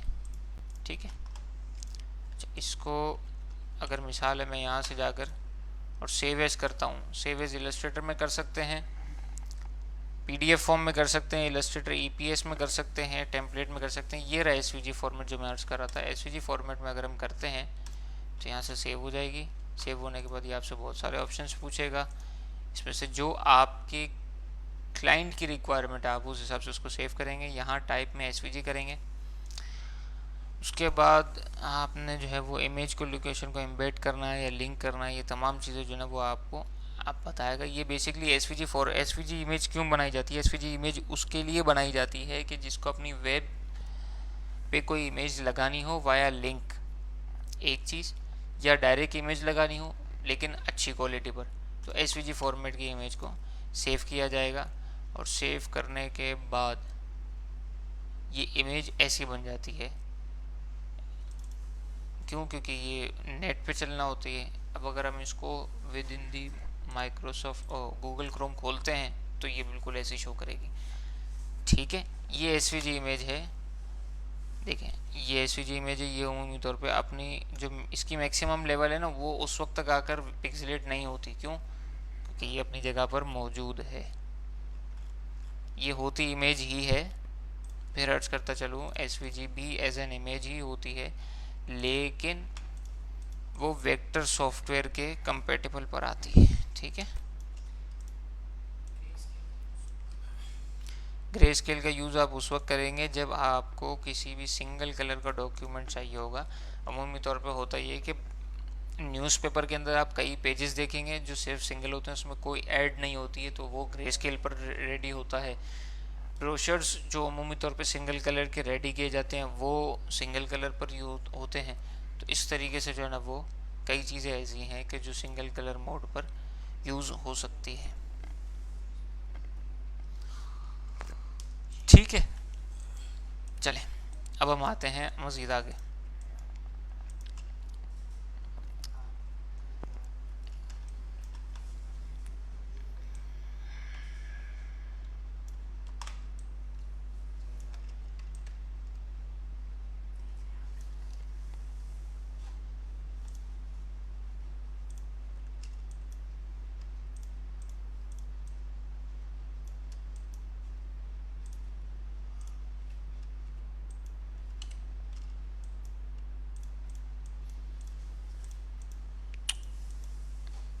ये है shape builder tool. Shape builder tool क्या करता है? शेप बिल्डर टूल ये करता है कि आपकी किसी भी दो इमेजेस को मर्ज करने के लिए, दो इमेजेस में से किसी इमेज के पार्ट को माइनस करना है उसके लिए, या दो इमेजेस में से कोई एक पोर्शन सिर्फ आपको अलग से चाहिए उसके लिए यूज़ होता है। अभी होता किस तरीके से, इसको देख लेते हैं। मिसाल एक हमने जो है ना वो सर्कल बनाया, ठीक है, और इसी के साथ दूसरे सर्कल को हमने साथ में बराबर में रख दिया। अब जब भी आप शेप बिल्डर टूल यूज़ करेंगे तो आपने दोनों सर्कल को सेलेक्ट करना पड़ेगा। शेप बिल्डर टूल पर क्लिक करें। मैंने पहले सेंटर में क्लिक किया था तो सेंटर का ऑप्शन पोर्शन हमारे पास अलग आ गया था। अब हम ये चाह रहे हैं कि इस पोर्शन पर क्लिक करें तो ये पोर्शन हमारे पास अलग से होकर आ जाएगा, ये पोर्शन हमारे पास अलग से होकर आ जाएगा जो इसी का कंटिन्यूटी एरिया था, और ये पोर्शन हमारे पास तो अपनी जगह मौजूद है। ये सिर्फ हमने इसको कटिंग करने के लिए ये यूज़ किया था। ठीक है, एक ये ऑप्शन है इसका।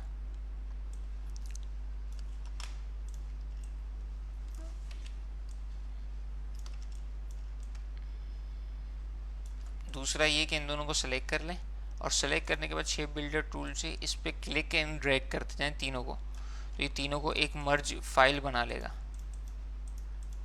मर्ज ऑब्जेक्ट बना लेगा। ये आप उसको चेंज नहीं कर सकते। ठीक है,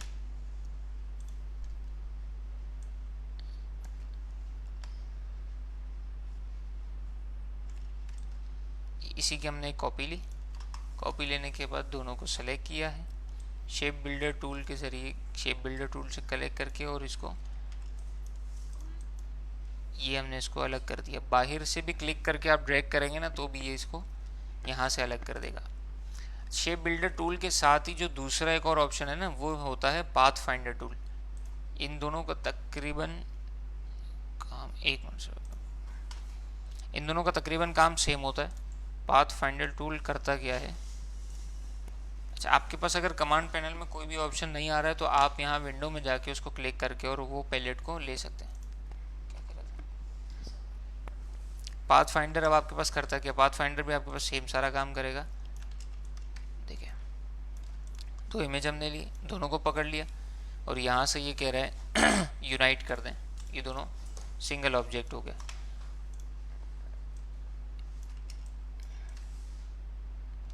इन दोनों को हमने पकड़ लिया। ये कह रहा है कि आप इसमें से माइनस फ्रंट कर दें, माइनस फ्रंट इसने ऑटोमेटिकली हमें करके दे दिया।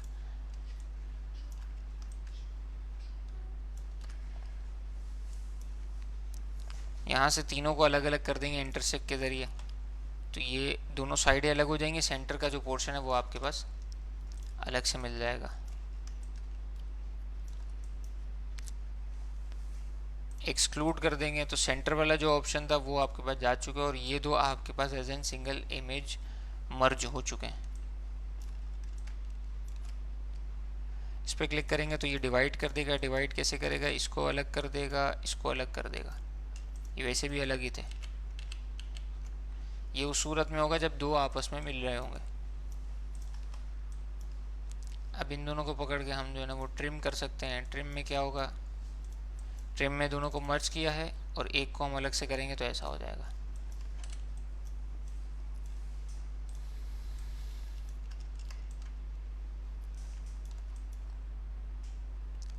ये है मर्ज, इसने मर्ज कर दिया। वही वाला ऑप्शन है यूनाइट वाला। इस तरीके से बहुत सारे ऑप्शन हैं ये पाथफाइंडर के, आप बाकी सबको ट्राई करें। और ये देख लीजिएगा, शेप बिल्डर और पाथफाइंडर तकरीबन सेम है। शेप बिल्डर का जो शॉर्टकट है वो शिफ्ट प्लस एम है। शेप बिल्डर का शॉर्टकट शिफ्ट एम है, और पाथफाइंडर और शेप बिल्डर तकरीबन सेम ऑप्शंस इसमें होते हैं। ठीक है, पाथफाइंडर के लिए आसानी तरीका ये है कि आप जो है ना वो खुद ड्रॉ करके, और जब आप खुद इसको यूज़ करेंगे तो इंशाल्लाह ताला आपको ईजी हो जाएगा। इसके बाद जो है ना वो हम इसके साथ एक अलाइन का पैलेट है, इस पर चलते हैं। अलाइन का पैलेट क्या कर रहा है,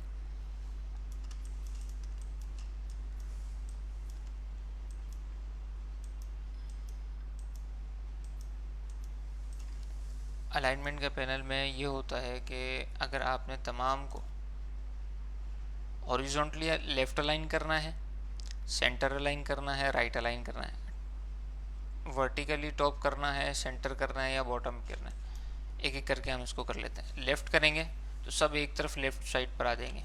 ठीक है, ये इधर से जो है ना वो शो ऑप्शन से आप आर्ट बोर्ड अगर हटा देंगे, सिलेक्शन कर लेंगे, तो जो एरिया आपने सेलेक्ट किया ये उसके साथ काम करेगा।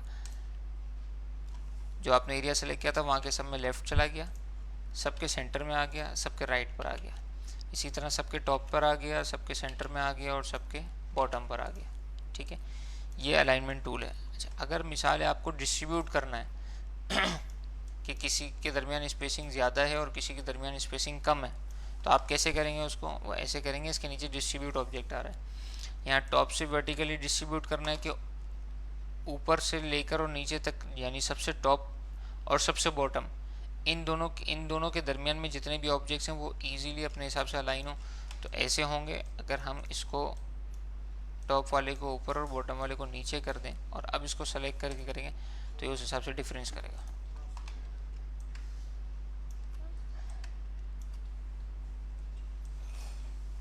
ठीक है, अच्छा अगर हम इसको सेंटर पे आते हैं, वर्टिकली डिस्ट्रीब्यूट सेंटर, तो ये वैसे तो हुए हुए, हमें इसकी अरेंजमेंट को अलग करना पड़ेगा।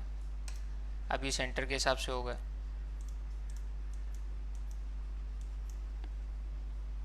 ये बॉटम के हिसाब से हो गए,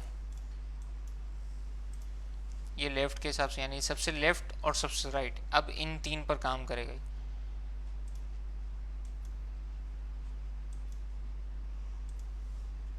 अब ये इन तीन पर काम कर रहा है, और राइट में करेंगे तो ये इसी तरीके से हो जाएगा। इसमें उस वक्त फ़ायदा होता है अमूमी तौर पे कि जब आपके पास एक ही सीरीज़ में हो, कुछ यूँ बन गए हों, कुछ यूँ बन गए हों। अब आपने करना है तो क्या करेंगे, ये वर्टिकली इसको सेट कर देंगे तो सबके दरमियान की स्पेसिंग जो है वो बराबर आ जाएगी। और अगर आप समझ रहे हैं कि ये कुछ यहाँ पर हैं, कुछ इधर हैं, अब आपने से करना है तो आप इसके लिए जो है ना वो वर्टिकल डिस्ट्रीब्यूट सेंटर कर देंगे तो यहाँ से इंशाल्लाह ताला सेट हो जाएंगे। इस तरीके से हमारा जो है वो अलाइन का पैलेट भी ख़त्म हो जाता है। अब कुछ सवालात की तरफ आपके चलते हैं।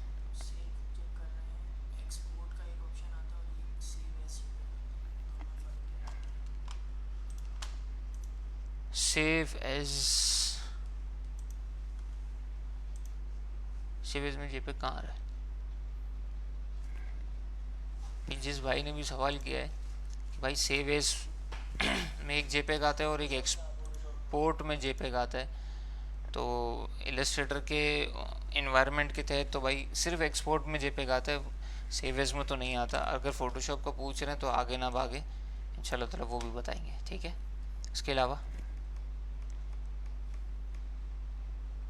अलाइनमेंट कहाँ से, अलाइनमेंट का कौन से आता है? अलाइनमेंट का डायलॉग बॉक्स यहाँ से आया था। अगर आपके पास कोई भी इधर से डायलॉग बॉक्स नहीं है, आप विंडो के बटन में क्लिक करेंगे, यहाँ पर सारे ये इतने सारे जितने आ रहे नहीं, ये सारे के सारे यही है।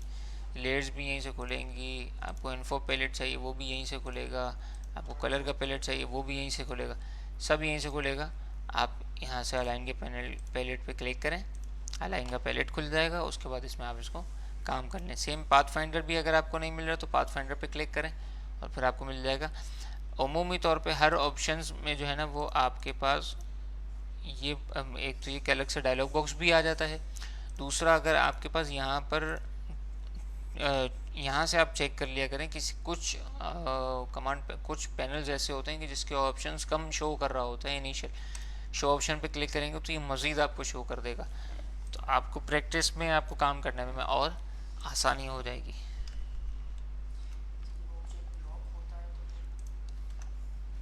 अलाइनमेंट या कोई भी जब ऑब्जेक्ट लॉक होगा तो उस पर तो हम कोई वर्किंग नहीं कर सकते ना। जब ट्रेसिंग के वक्त उसको मूव नहीं कर सकते तो इसी तरह ना अलाइन कर सकते हैं, ना पाथ फाइंडर के ज़रिए उसको यूज़ कर सकते हैं। उसके साथ कोई भी काम नहीं हो सकता। एक बंदे का सवाल है CS6 में टूल्स पे आकर राइट क्लिक करने से टूल्स की सब कैटेगरीज शो नहीं है। भाई राइट क्लिक करने का तो अच्छा, वो एक सवाल आया कि CS6 पर किसी भी टूल पर आकर राइट क्लिक करने से जो है ना वो टूल की कैटेगरी शो नहीं हो रही है, मज़ीद टूल शो नहीं हो रहे हैं।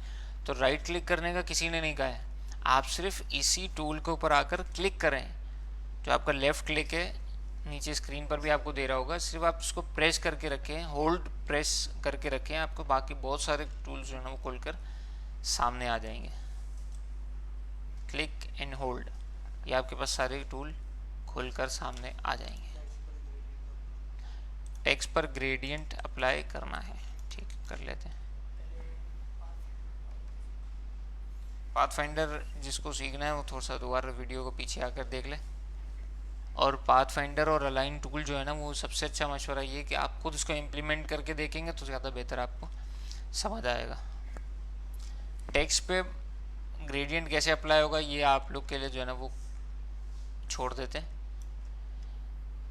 तो थोड़ा सा वर्किंग आप भी करेंगे ना। स्नैपिंग टूल से क्रॉप करके सेंड करते हैं तो वो भी पिक्सेल स्नैपिंग टूल से क्रॉप करके पिक्सेलेट करते हैं, बिल्कुल होगी भाई। मसला ये कि आपने स्नैपिंग टूल के ज़रिए जो चीज़ जो एरिया क्रॉप किया है, जिसका स्क्रीनशॉट आपने कैप्चर किया, वो भी तो एज एन इमेज फॉर्म में आप सेव कर रहे हैं ना।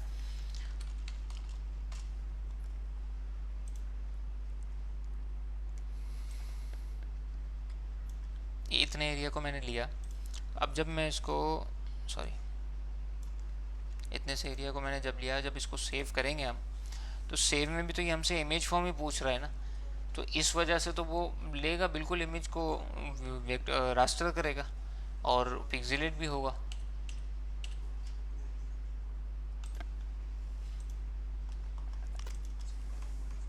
और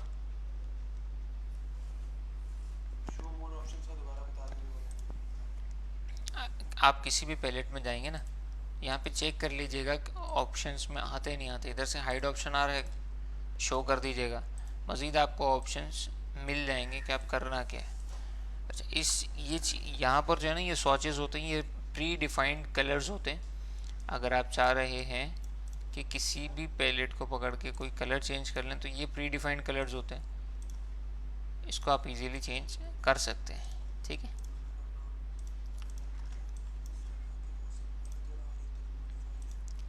ये कलर गाइड आती है कि लास्ट आपके पास जो है ना वो, अगर मिसाल है हमने ग्रीन कलर को सेलेक्ट किया हुआ है तो ग्रीन कलर की रेंज में क्या कौन कौन से कलर्स आ रहे हैं।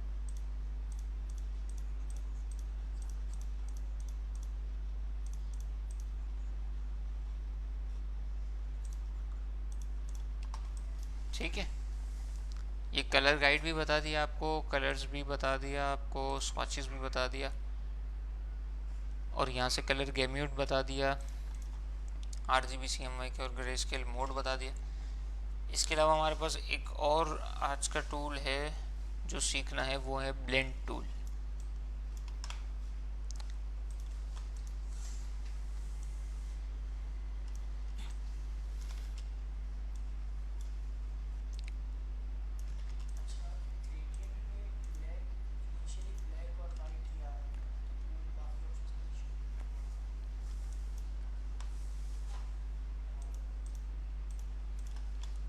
ठीक है। अब यहाँ से हम जो है ना वो ब्लेंड टूल, ठीक है, ब्लेंड टूल का शॉर्टकट है W, इस पर हमने क्लिक किया। क्लिक करने के बाद इस ऑब्जेक्ट के किसी भी एक पॉइंट पर क्लिक करें और सेम इस ऑब्जेक्ट के किसी भी एक पॉइंट पर क्लिक करें तो ये पूरी जो है ना वो ट्रांसफॉर्मेशन बना देता है। अब हम जब इस पर ऑब्जेक्ट को सेलेक्ट किया, ब्लेंड टूल पर डबल क्लिक करते हैं तो ये स्मूथ कलर के थ्रू स्पेसिफाइड स्टेप्स के ज़रिए अगर हम चाहें तो कर सकते हैं कि भाई 5 स्टेप में दिखाओ कि कैसा है, तो ये प्रीव्यू करके बताएगा कि भाई 1 2 3 4 और 5, यानी इनिशियल और फाइनल इमेज जो है इसके दरमियान में 5 स्टेप के ज़रिए ये चेंज कैसे हुआ। तो इसने दोनों चीज़ें बता दी, एक तो शेप चेंज हो रहा है, दूसरा इसने कलर कैसे चेंज हो रहा है ये बता दिए। यानी किसी भी एक इमेज, आप किसी भी एक ऑब्जेक्ट से दूसरे ऑब्जेक्ट में जाएंगे तो वो कैसे चेंज होगा वो आपको ये चेंज करके बता रहा है। अब इसकी मिसाल है, अगर हम इसको यहाँ से हटा कर यहाँ ले जाते हैं, लेकिन ये डायरेक्ट सिलेक्शन टूल के थ्रू होगा तो ये बिल्कुल करेगा। दूसरी चीज़ ये कि अगर हम इसके ऑब्जेक्ट में चेंजेस करते हैं तो ये ऑब्जेक्ट के चेंजेस को भी फॉलो करेगा।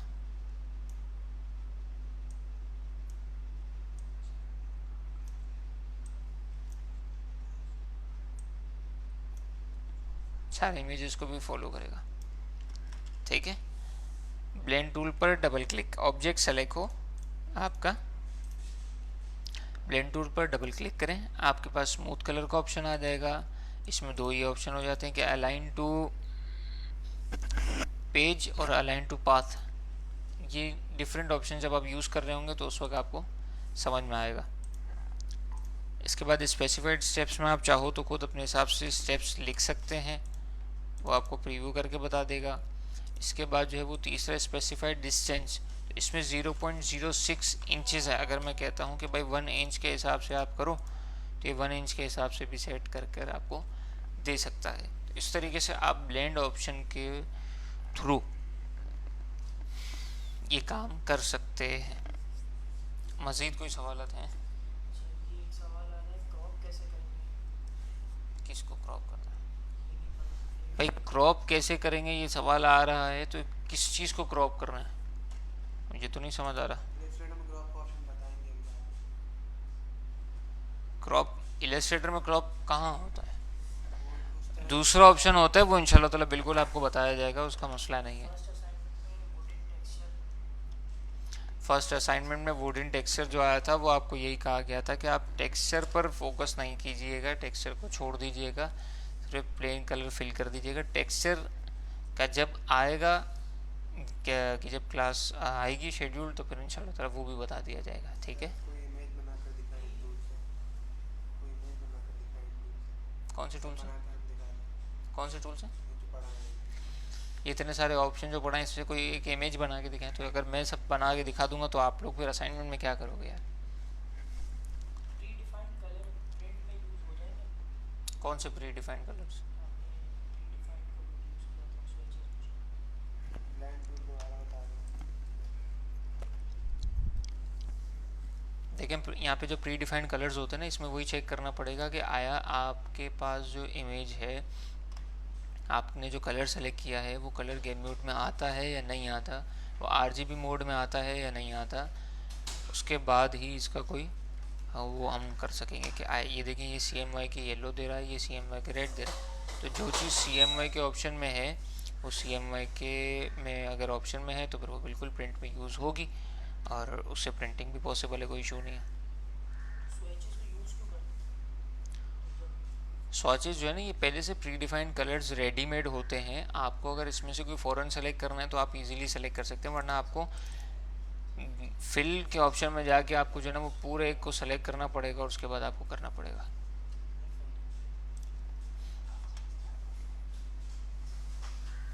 और इसके अलावा ब्लेंड कहाँ यूज होता है? ब्लेंड जहाँ यूज़ होगा, ब्लेंड का भी आपको असाइनमेंट देंगे ना तो ब्लेंड वहाँ यूज़ होगा।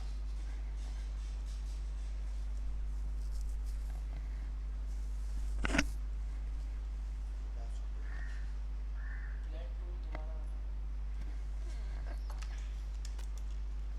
ये दोबारा जो टूल पूछते हो ना, ये नहीं पूछा करो। अब मिसाल है, हम जो है ना वो चलें एक स्टार टूल बनाते हैं। अच्छा, एक सवाल आया था, वो मैं आपको भी क्लियर कर देता हूँ। स्टार टूल बनाते हैं और एक यहाँ से जो है ना वो हम सर्कल बनाते हैं, ठीक है। हमने ब्लेंड टूल पर क्लिक किया, इसके किसी भी एक पॉइंट पर क्लिक किया और स्टार टूल के किसी भी एक पॉइंट पर क्लिक किया, तो ये जिस तरह से बनता हुआ जा रहा है ना, ये ब्लेंड टूल के जरिए दिख जाएगा। हम स्पेसिफाइड स्टेप्स को इसको बढ़ा देते हैं, भाई 5 कर देते हैं, या फिर हम इसको 20 कर देते हैं, तो ये कैसे चेंज हो रहा है। अच्छा, अब आप ये कहेंगे कि यहाँ पर जो है ना वो स्टार बड़ा अजीब हो रहा है और उसके बाद यहाँ सेट हो रहा है, तो उसकी वजह ये है कि हमने ब्लेंड टूल के लिए एक ये पॉइंट सेलेक्ट किया और एक ये पॉइंट सेलेक्ट किया। अगर हम ब्लेंड टूल के लिए ये कोई पॉइंट सेलेक्ट ना करें, हम यहाँ से टॉप मोस्ट पॉइंट लें और यहाँ से टॉप मोस्ट पॉइंट लें, तो ये देखें नॉर्मली स्ट्रेट चले जाएगा। लेकिन दोनों आउट पॉइंट लेने की वजह ये थी कि हम उस इमेज की डिफरेंट अंदाज से भी ब्लेंडिंग देखना चाह रहे थे, तो ये ब्लेंड टूल आपका हो जाता है। अच्छा, एक सवाल ये आया था जिसकी वीडियो भी बनकर आई थी, वो ये थी कि स्टार टूल बना रहे हैं तो सर उसमें जो है ना वो उसमें एक में सवाल उसमें जो है ना वो ये हो रहा है कि सर ये इस तरह का आ रहा है या इससे भी ज़्यादा ख़तरनाक था वो आ रहा है, तो वो ये जो है ना वो ये बनकर आ रहा है।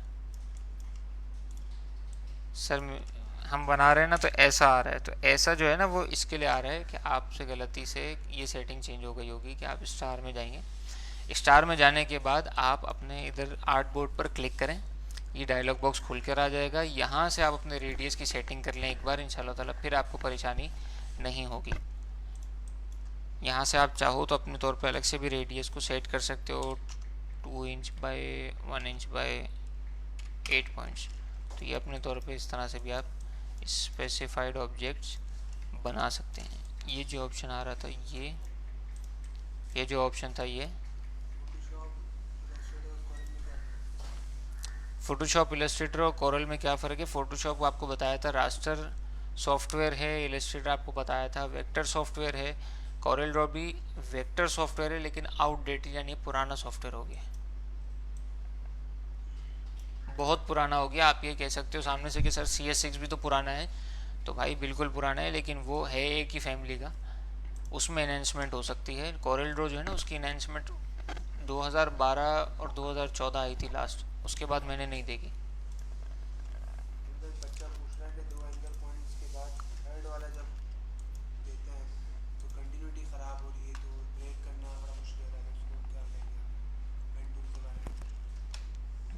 आपने कोई भी 2 पॉइंट दिए, 2 पॉइंट के बाद अब जब आपको तीसरे पॉइंट के लिए लेना है तो कंटिन्यूटी ख़राब हो रही है आपकी, तो आप ये करेंगे कि अब आपको ये देखना पड़ेगा ना कि कौन सा सर्कल एरिया पर आपको काम करना है, कि आगे आपको कितना कर्व चाहिए। अगर आपको छोटा सा कर्व चाहिए तो इस टेंजेंट हैंडल को पकड़ के आप यहाँ से छोटा करें और इसके ज़रिए आप अपना कंटिन्यू कर लें। लेकिन अगर आप ये चाह रहे हैं कि नहीं आपका कर्व बड़ा है आगे आगे जाकर आपको, तो फिर आप इसको इसी तरह कंटिन्यू रहने दें। फोटोशॉप मोबाइल में इस्तेमाल कर सकते हैं। हाँ, फोटोशॉप एडोब फोटोशॉप एक्सप्रेस के नाम से प्ले स्टोर पर मौजूद है एप्लीकेशन, आप चाहें तो उसको मोबाइल पे भी यूज़ कर सकते हैं। और फिर मुझे बताइएगा जब हम असाइनमेंट देंगे ना फोटोशॉप का, फिर आप वो मोबाइल पे बनाइएगा और फिर वो शो कीजिएगा, तो फिर इंशाल्लाह ताला उसको देखेंगे। और इसके अलावा कोई सवाल? जी बिल्कुल हो सकता है, ब्लेंड टूल 2 से ज़्यादा शेप्स पर अप्लाई हो सकता है। कस्टम आर्टबोर्ड का वो क्यों डिसेबल्ड है ऐसा क्यों? कस्टम आर्टबोर्ड का क्या है? नहीं है, मतलब साइज लेना आर्टबोर्ड का वो डिसेबल्ड आ रहा है ऑप्शन कस्टम इसके बाद। अच्छा, जिसके पास कस्टम आर्टबोर्ड का ऑप्शन डिसेबल आ रहा है वो स्क्रीनशॉट शेयर करे तो ही उसको गाइड किया जा सकेगा, क्योंकि जब भी आर्टबोर्ड मिसालें लिया जाता है, हम यहाँ से जाके चलें आर्टबोर्ड ले लेते हैं आपका आर्टबोर्ड है, दूसरा आर्टबोर्ड हमने ले लिया। दूसरा आर्टबोर्ड जब लिया, अगर आपको इसको साइज़ को चेंज करना है तो यहाँ से आर्टबोर्ड टूल पर डबल क्लिक करेंगे तो आपके पास पूरा ये डिफ़ॉल्ट ये डायलॉग बॉक्स खुल कर आ जाएगा। यहाँ से आप साइज़ को सेट कर सकते हैं, यहाँ से आप ये 5 बाय 5 का हो गया और ये 7 बाय 7 का जो भी हमने सेलेक्ट किया, तो 2 आर्टबोर्ड हो गए।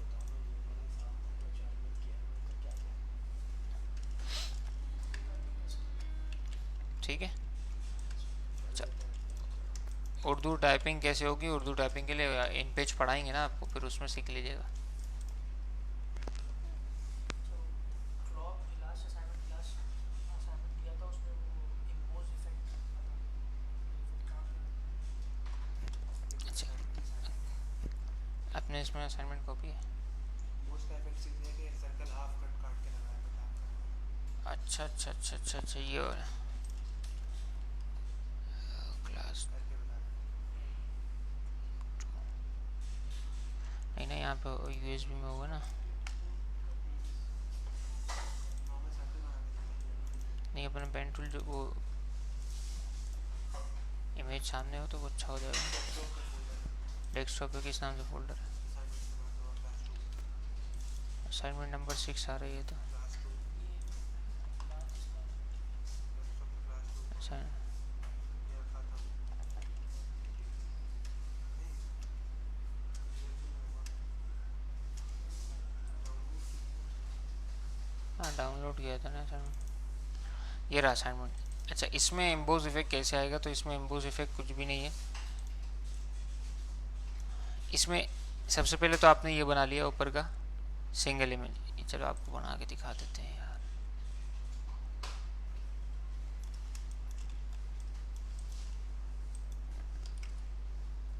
वाइट आर्टबोर्ड के अंदर वाइट हिस्से में और ब्लैक हिस्से में काम करने में क्या डिफरेंस है फर्स्ट क्लास में बताया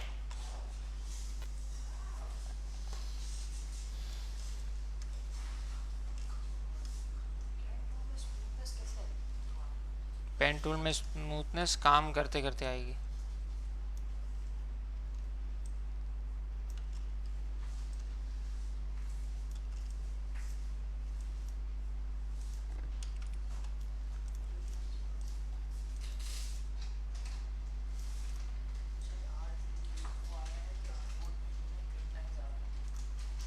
तो ग्रेड लाइंस रिमूव कर दें। यहाँ व्यू के अंदर जाएंगे ना, यहाँ से स्मार्ट ग्रिड को ऑफ कर दें। स्नैप ये यहाँ से शो ट्रांसपेरेंसी ग्रिड की वजह से ग्रिड लाइंस आ चुकी होंगी, तो आप यहाँ से हाई ट्रांसपेरेंसी ग्रिड कर देंगे तो इंशाल्लाह ऑफ हो जाएगी। अच्छा, अब इन दोनों को लेने के बाद हमने जो है ना वो पाथ फाइंडर से इसको माइनस कर दिया, तो ये हमारे पास इमेज हो गया। ये हो गया। अब जब ये हो गया हमारे पास, तो हम इसी की एक और कॉपी लेंगे, कंट्रोल सी कंट्रोल वी करेंगे और उसको यहाँ पर रखने के बाद इसका मज़ीद हाफ करेंगे।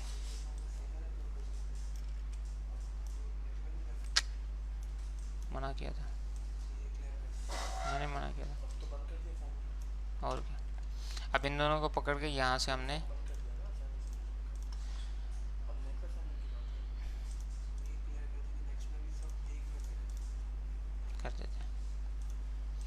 ये यूं करके एम्बोज इफेक्ट आपको दिख जाएगा और ये बन जाएगा। जो 4 असाइनमेंट बंद हो गए 2438 बच्चों में से हुआ था तो तुम्हारी पर भी हो सकता है ना नहीं ये लेकर कर दिया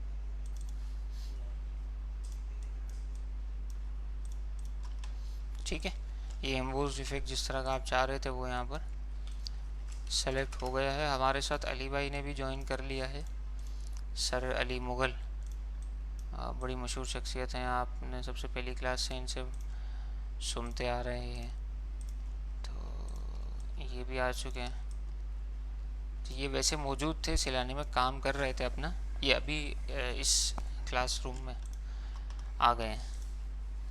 तो ये आपका इफ़ेक्ट ख़त्म हो गया। इसके अलावा और कोई सवाल है या फिर हम माइक अली भाई की तरफ बढ़ाते हैं? अंदर कमांड पैनल में नहीं आ रहा पाथ फाइंडर कमांड पैनल में नहीं आ रहा, तो यहाँ विंडोज़ में जाइए और यहाँ से आप पाथ फाइंडर पर क्लिक करेंगे तो पाथ फाइंडर इंशाल्लाह ताला कमांड पैनल में आ जाएगा। 2x2 की आउटपुट में मैंने कुछ ऑब्जेक्ट बनाया इसको 10x10 में ही देना अगर कोई ऑब्जेक्ट आपने 2x2 इंच वाले आर्ट बोर्ड पर बनाया है और अब आप उसको 10x10 पर लेकर जाना चाह रहे हैं, तो ये बिल्कुल पॉसिबल है, आप उसको लेकर जा सकते हैं।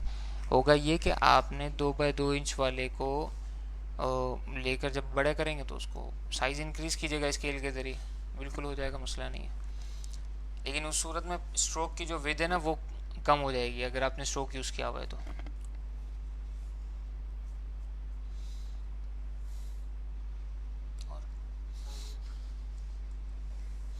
असाइनमेंट जो है ना वो आपको मिल जाएंगे। एक चीज़, असाइनमेंट आपने एक ही इमेज को सबमिट करना है। अब मिसाल है, अगर आपने ये पूरा बना लिया है ना, तो अब आप स्निपिंग टूल के ज़रिए इतना सा स्क्रीनशॉट ले लें। बस अब आपने यही चीज़ सबमिट करवानी है। लास्ट क्लास में ही बताया था, इस बार दोबारा रिपीट किया जा रहा है कि आपने इसी तरह से असाइनमेंट सबमिट कराना है। एक ही इमेज में सबमिट होगी, एक ही बार सबमिट होगी। जिसकी एक्टिव जीमेल आईडी है आपने उसी के ज़रिए सबमिट करना है। अपना वो कॉन्टेक्ट नंबर के जो ऑन है, नॉन ट्रांसफर्ड है, उसको आपने जो है ना वो उसको एंटर करना है। अच्छा, अब सर हमने असाइनमेंट जमा करा दिया, हमें पता कैसे चलेगा? आपको पता चलने की कोई ज़रूरत नहीं है। आपकी ईमेल हमारे पास आ गई है, हमें पता चल गया। दूसरी चीज़ ये कि आपको एंड में रिजल्ट तो पता चलेगा, तो पता चल जाएगा आपको क्या अपने 2 असाइनमेंट के रिजल्ट लगा देंगे। इसी वीक। तो वो जो चलें, अली भाई कह रहे हैं, अली भाई आप लोग के ऊपर शफीक हो गए। अली भाई कह रहे हैं कि आपने जो स्टार्टिंग के 2 असाइनमेंट जो किए हैं, उन दोनों के रिजल्ट आपको इस वीक के अंदर इंशाल्लाह ताला अनाउंस कर देंगे, तो आप लोग भी असाइनमेंट देख सकेंगे। वरना हमारा पहले से प्लान ये था कि एट दी एंड हम जो है ना वो फाइनल प्रोजेक्ट के साथ दिखाते, लेकिन अली भाई ने बोला नहीं यार, बच्चे बड़े परेशान हो रहे हैं और बहुत फ़िक्र कर रहे हैं कि सर हमारी प्रोग्रेस कैसी चल रही है ये हमें पता चले, तो हम जो है ना वो बिल्कुल असाइनमेंट सबमिट करवा देते हैं। कोई मसला नहीं, बहुत अच्छे। ग्रेडियंट सेव कैसे करेंगे? जब एडोब इलस्ट्रेटर की फ़ाइल को स्वैचेस में सेव करना है। ये मुझसे पूछा है, ग्रेडियंट सेव कैसे करें? ग्रेडियंट तो आप फाइल सेव करोगे तो ग्रेडियंट भी सेव हो जाएगा ना। अब वो ग्रेडियंट मुझे और जगह पे लगाना है, किसी और ऑब्जेक्ट। उसके लिए तो फिर आपको देखें, अगर आपको कोई ऐसा ग्रेडियंट है कि जो आपने बाकी दूसरी जगहों पर इस्तेमाल करना है, जैसे मिसाल के तौर पे ये ग्रेडियंट है, ठीक है, अब ये ग्रेडियंट आ गया है और इसमें जाकर अब आपको इसको ऐसा रखना है कि आप बाकी कई जगह पर इसको सेव कर सकते हो। तो यहाँ से स्वैच में जाके जो है ना वो आप इसको सेव करेंगे, न्यू स्वैच करेंगे, न्यू ग्रेडियंट स्वैच हो जाएगा और आप अपने हिसाब से अपना मोड रख लें कि भाई ये वाला जो है ना, ये ब्लू ग्रीन ग्रेडियंट है, ठीक है। यहाँ से हमने इसको ओके कर दिया, तो यहाँ पर ये एक इसका नया बॉक्स एक बन कर आ गया जो कि ब्लू ग्रीन ग्रेडियंट के नाम से आ जाएगा। तो इस तरीके से अब मिसाल है, हमने अगर इसके अंदर करना है तो इस ऑब्जेक्ट को मैंने क्लिक किया, इस पर ये क्लिक कर दिया, तो ये इस तरीके से सेट हो जाएगा, ठीक है।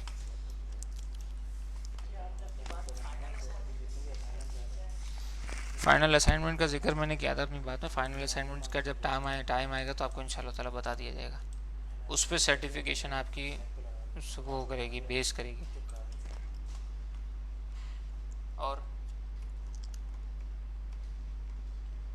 नंबर से ज़्यादा ये ज़रूरी है कि असाइनमेंट में गलतियाँ पता चलें। असाइनमेंट में गलतियाँ क्या हैं? देखिए असाइनमेंट तो पहले असाइनमेंट तकरीबन 5230 बच्चों ने जमा कराया, सेकंड असाइनमेंट 2438 बच्चों ने जमा कराया। देखिए असाइनमेंट में गलती क्या है जो अमूमी तौर पे हमारे सामने आती है, वो कोशिश होती है कि नेक्स्ट क्लास के स्टार्ट में आपको बता दी जाए। जिस तरह से आज आपको मिकी माउस के बारे में बताया गया और ये भी आपने पूछा तो ये बता दिया, एक स्टार टूल का इस तरह का इशू आया था वो बता दी। तो कोशिश होती है कि जो असाइनमेंट्स के अंदर गलतियाँ दिख रही हैं वो आपको गाइड कर दी जाएँ और आपको इस तरह से बता दिया जाए। बाकी कोई भी चीज़ पूछनी हो स्लैक ग्रुप पर आप पूछें। स्लैक ग्रुप पर अपने प्राइवेट लिंक्स ना दें, हमें आपके लिंक की कोई ज़रूरत नहीं है। ऐसा करने वालों के साथ फिर ऐसा ना हो कि हमें माजरत करना पड़े, ठीक है, कोर्स से भी और स्लैक ग्रुप से भी और FB के ग्रुप से भी, ठीक है। दूसरी चीज़ ये कि आप अगर उस तरह से देखते हैं कि भाई उससे रिलेटेड कोई यूट्यूब से लिंक मिल रहा है तो आपको लिंक तक जाने की हाजत नहीं है, क्योंकि जब आप सवाल पूछते हैं तो आपको जवाब दिया जाता है। थोड़ा सा इंतज़ार करना सीखें। मेरे पास होता ही है कि मैसेंजर पे कोई सवाल आता है और उसके बाद मुझे जो ना वो कॉल पर कॉल शुरू हो जाती है। तो भाई मैं सिर्फ आपके लिए नहीं बैठा हुआ हूँ, एक चीज़ को समझें, 10 काम और लगे होते हैं, वो सब करने होते हैं। आपने मुझे मैसेज भेज दिया और अब आप फ़ौरन मुझे कॉल कर रहे हैं, मैंने तो आपका मैसेज भी नहीं देखा, तो अब आपको समझाऊंगा क्या क्या गलती आपकी क्या है या आपका क्या मैटर है, इसको कैसे रिजॉल्व करोगे। थोड़ा टाइम तो उसको पढ़ने तो मैसेज को। मैसेंजर पर मैंने पिछले 2 दिन से मुझे याद पड़ा मैंने कोई जवाब नहीं दिया। मज़ीद फ़िलहाल ना जवाब देने की मैंने नीयत कर ली है, क्योंकि जब आप लोग के लिए स्लैक ग्रुप बना लिया गया तो हम उसी पर डिस्कशन करेंगे। कोई भी नई अपडेट, कोई भी नई पोस्ट होगी, असाइनमेंट सबमिशन होंगे, असाइनमेंट्स के लिंक्स होंगे, इसके अलावा कोई भी चीज़ होगी वो FB के ग्रुप पर अपडेट की जाएगी और तमाम चैट्स, तमाम बातें, तमाम क्यूरीज वो स्लैक ग्रुप पर डिस्कस की जाएंगी। कल तक जितने भी स्लैक ग्रुप के इश्यूज थे वो तकरीबन मुझे जो याद पड़ा वो मैंने बता दिए हैं। अब जो भी असाइनमेंट 3 के हिसाब से होंगे वो इंशाल्लाह ताला मज़ीद बता दिए जाएंगे। पर्सनल ईमेल पे मेल कर रहे हैं, कोई जवाब नहीं मिलेगा। पर्सनल एफबी मैसेंजर पे मेल मैसेज कर रहे हैं, कोई जवाब नहीं मिलेगा। मैसेज इस तरह से आ रहे हैं, सर आपने वो कहा था ना, सॉरी मुझे पर्सनल मैसेज नहीं करना, लेकिन मेरा मसला ये है। भाई जब मैंने मना कर दिया था तो नहीं करना, बात खत्म हो गई। आप स्लैक ग्रुप पे करें, आपको इंशाल्लाह ताला वहीं जवाब मिलेगा।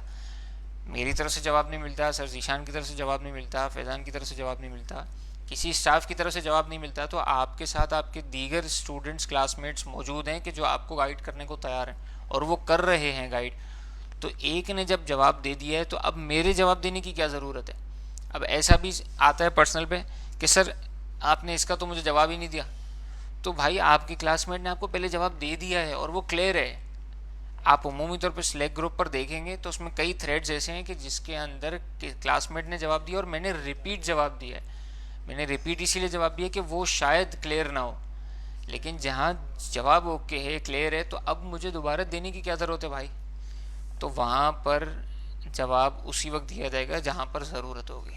ठीक है, ग्रुप देख रहे हैं और स्लैक का ग्रुप देखा जा रहा है, उसमें ऐसा नहीं है कि नहीं देखा जा रहा है कि सर मसरूफ़ होंगे जवाब नहीं दे रही है वो, ऐसा कुछ भी नहीं है। सब आपको देखा भी जा रहा है, जवाब भी दिया जा रहा है, जहाँ पर ज़रूरत पड़ेगी वहाँ जवाब दे दिया जाएगा। ठीक है,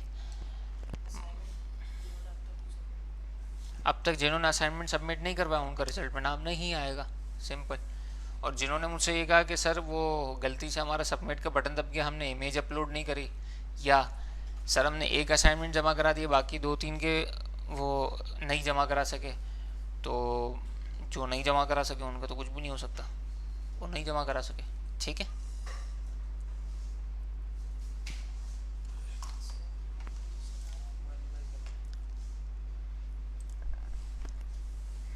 बस और कोई सवाल तो नहीं आप दोनों के पास। अब इंशाल्लाह हम अली भाई की तरफ चलते हैं। अली भाई, हैव अ सीट।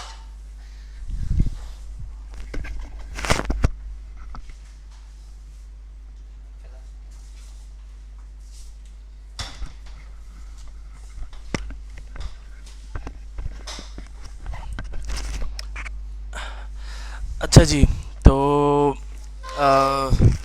आप लोग अभी चेक किया है तकरीबन 2438 के करीब असाइनमेंट्स हैं जो जमा हुए हैं। First assignment has been exempted. सही है, हमने ये म्यूचुअल अंडरस्टैंडिंग से एक डिसीजन लिया है कि फ़र्स्ट असाइनमेंट जो है वो एग्जाम कर दिया गया है आपका, उसका रिज़ल्ट देन ऑल्सो हम लगा देंगे। सेकेंड असाइनमेंट जिन्होंने सबमिट किया है और अब फॉर्म बंद हो गया, अब किसी का सबमिट नहीं हो सकता, सो सॉरी। अब आपका रिक्वेस्ट करना फजूल है, because we are not going to let you submit the second assignment. अब थर्ड असाइनमेंट हम अनाउंस कर देंगे और आप लोग काइंडली उसके लिए वर्किंग करें। Friday would be the deadline, ऐसा ही है राइल भाई? तो Friday would be the deadline और फ्राइडे तक आपको सबमिट कराना है। And there is one more thing and that thing is very important, and that thing is कि मुझे काफ़ी स्टूडेंट्स ने भी मैसेज किया एंड दे आर सेइंग कि sir we are sitting for the एतकाफ़, ठीक है, एंड दिस पर्टिकुलर वीक और थर्सडे से प्रोबेबली आखिरी अशरा जो है वो शुरू हो रहा है। शायद राइल भाई भी उनकी भी नीयत है कि एतकाफ़ में बैठेंगे। लेट्स सी, बट हमारी नेक्स्ट संडे क्लास लाजमी होगी। उसकी वजह यह है कि देखें, अगर हम नेक्स्ट संडे नहीं करते क्लास तो उसके बाद फिर एक संडे आ रहा है जिसमें हमें गैप देना बहुत ज़रूरी है। या तो वो ईद का होगा संडे, ठीक है, ईद का पहला दिन होगा, या तो वो 30वां रोज़ा होगा। तो वो क्योंकि इतना एंडिंग मोमेंट होंगे तो probably we won't be able to make up the class. Still we are right now, हम सैलानी के हाई अथॉरिटी से बात भी कर रहे हैं इस हवाले से, क्योंकि जो हमारे फाउंडर है उनसे भी मशवरा लेना है इस हवाले से कि आखिरी अशरा है, क्योंकि इस्लामिक मामला है and he is the Islamic scholar. तो अगर तो उनकी तरफ से ये कहा जाता है कि we are not suppose to conduct the class, तो फिर ग्रुप में हम अनाउंस कर देंगे। बट अगर ऐसा कुछ नहीं होता तो definitely the class is going to be held on next Sunday. If Rail Bhai will be going for the एतकाफ़ तो definitely Zishan and Faizan would be here to conduct the class. या जो भी हम देख लेंगे, रिकॉर्डिंग कर लेंगे या कुछ कर लेंगे, और ऑन टाइम जो है आप लोगों के साथ हम क्लास शेयर कर देंगे. स्लैक का ग्रुप 7 डेज़ का टाइम था आप लोगों के पास. You people are not taking things serious in the group. जब हम ग्रुप में कोई चीज़ आपके लिए शेयर करते हैं, प्लीज़ रिमेंबर दैट थिंग कि with in the time period आपको जो है वो उसको करना है, लाजमी करना है. अच्छा, 7 डेज़ गुजर चुका है, अभी भी आप लोग कह रहे हैं कि sir we are unable to join the channel, तो प्लीज़ आप दोबारा कर दें. तो ठीक है, एक लास्ट चांस, एक दिन के एक्सपायरी डेट के साथ मैं दोबारा शेयर करूंगा. एक दिन में जिसने शेयर ज्वाइन कर लिया तो वो बहुत अच्छी बात है, वरना नहीं करेंगे तो that is again going to be expired. एक बहुत इंपॉर्टेंट बात, लेकिन this is the platform of Saylani mass IT training programme. Whatever lecture we are delivering to you people is only for those who are already in the group, right? हम देख रहे हैं, मैंने देखा है कि स्लैक के ग्रुप में या आप जनरल फेसबुक में वो लोग जो यहाँ से अगर वीडियो डाउनलोड करके कहीं किसी और प्लेटफॉर्म में यूट्यूब वगैरह में लगा रहे हैं, we will directly block that particular students. Facebook का एक्स्ट्रा ग्रुप, व्हाट्सएप का एक्स्ट्रा ग्रुप का कोई लिंक हमें मिला, we will directly block and unenroll the student from the course, right? So you need to be very careful in this particular area. Just focus on the studies, just focus on the assignments which we usually give to you people, and all you need to do is that you have to polish your skill set and ultimately you have to change your life. Last Sunday हमने ये भी बात की थी कि probably Imran Ali Tina साहब will be joining us today in the class. So unfortunately मैं खुद ही भूल गया कल. I was suppose to call him and things like that. So कोई मसला नहीं है, next Sunday again we are having the time. तो इंशाल्लाह उम्मीद करते हैं कि he will be joining us on next Sunday for this particular class, and ultimately things are going to be very good. He is a very good friend of my, राइल भाई, ज़ीशान, फैज़ान. तो वो हम पहले वर्कशॉप्स भी करवा चुके हैं सैलानी में. तो he never says no to Sailani, but he is very much in a good mind set, और हम सैलानी की वो इज़्ज़त करते हैं. तो definitely he will be here for you people. So now, तो हमने ये कुछ चीज़ें आपसे डिस्कस की. You need to be careful in this particular area. Slack का ग्रुप इंशाल्लाह एक दिन के एक्सपायरी के साथ हम आपसे शेयर कर देंगे. असाइनमेंट आज हम शेयर करेंगे इनके साथ, बिल्कुल ठीक है, आज आपके साथ असाइनमेंट भी शेयर हो जाएगा. Please remember you have to submit all the pictures in a single screenshot, then only you will be able to acquire the marks और सबमिशन आपकी हो सकेगी. Final assignment is going to be little critical. वो कैसे होगा, क्या होगा, वो आपके टीचर्स इंशाल्लाह आपसे शेयर करेंगे. For now I think everything is done, and if there is any question please do let us know so that we can then wind up with the class. कुछ है? ठीक है. अपने रिश्तेदारों, अपने गिरदोनवा के लोगों का बहुत ख्याल रखिएगा. अल्लाह ने के बाद.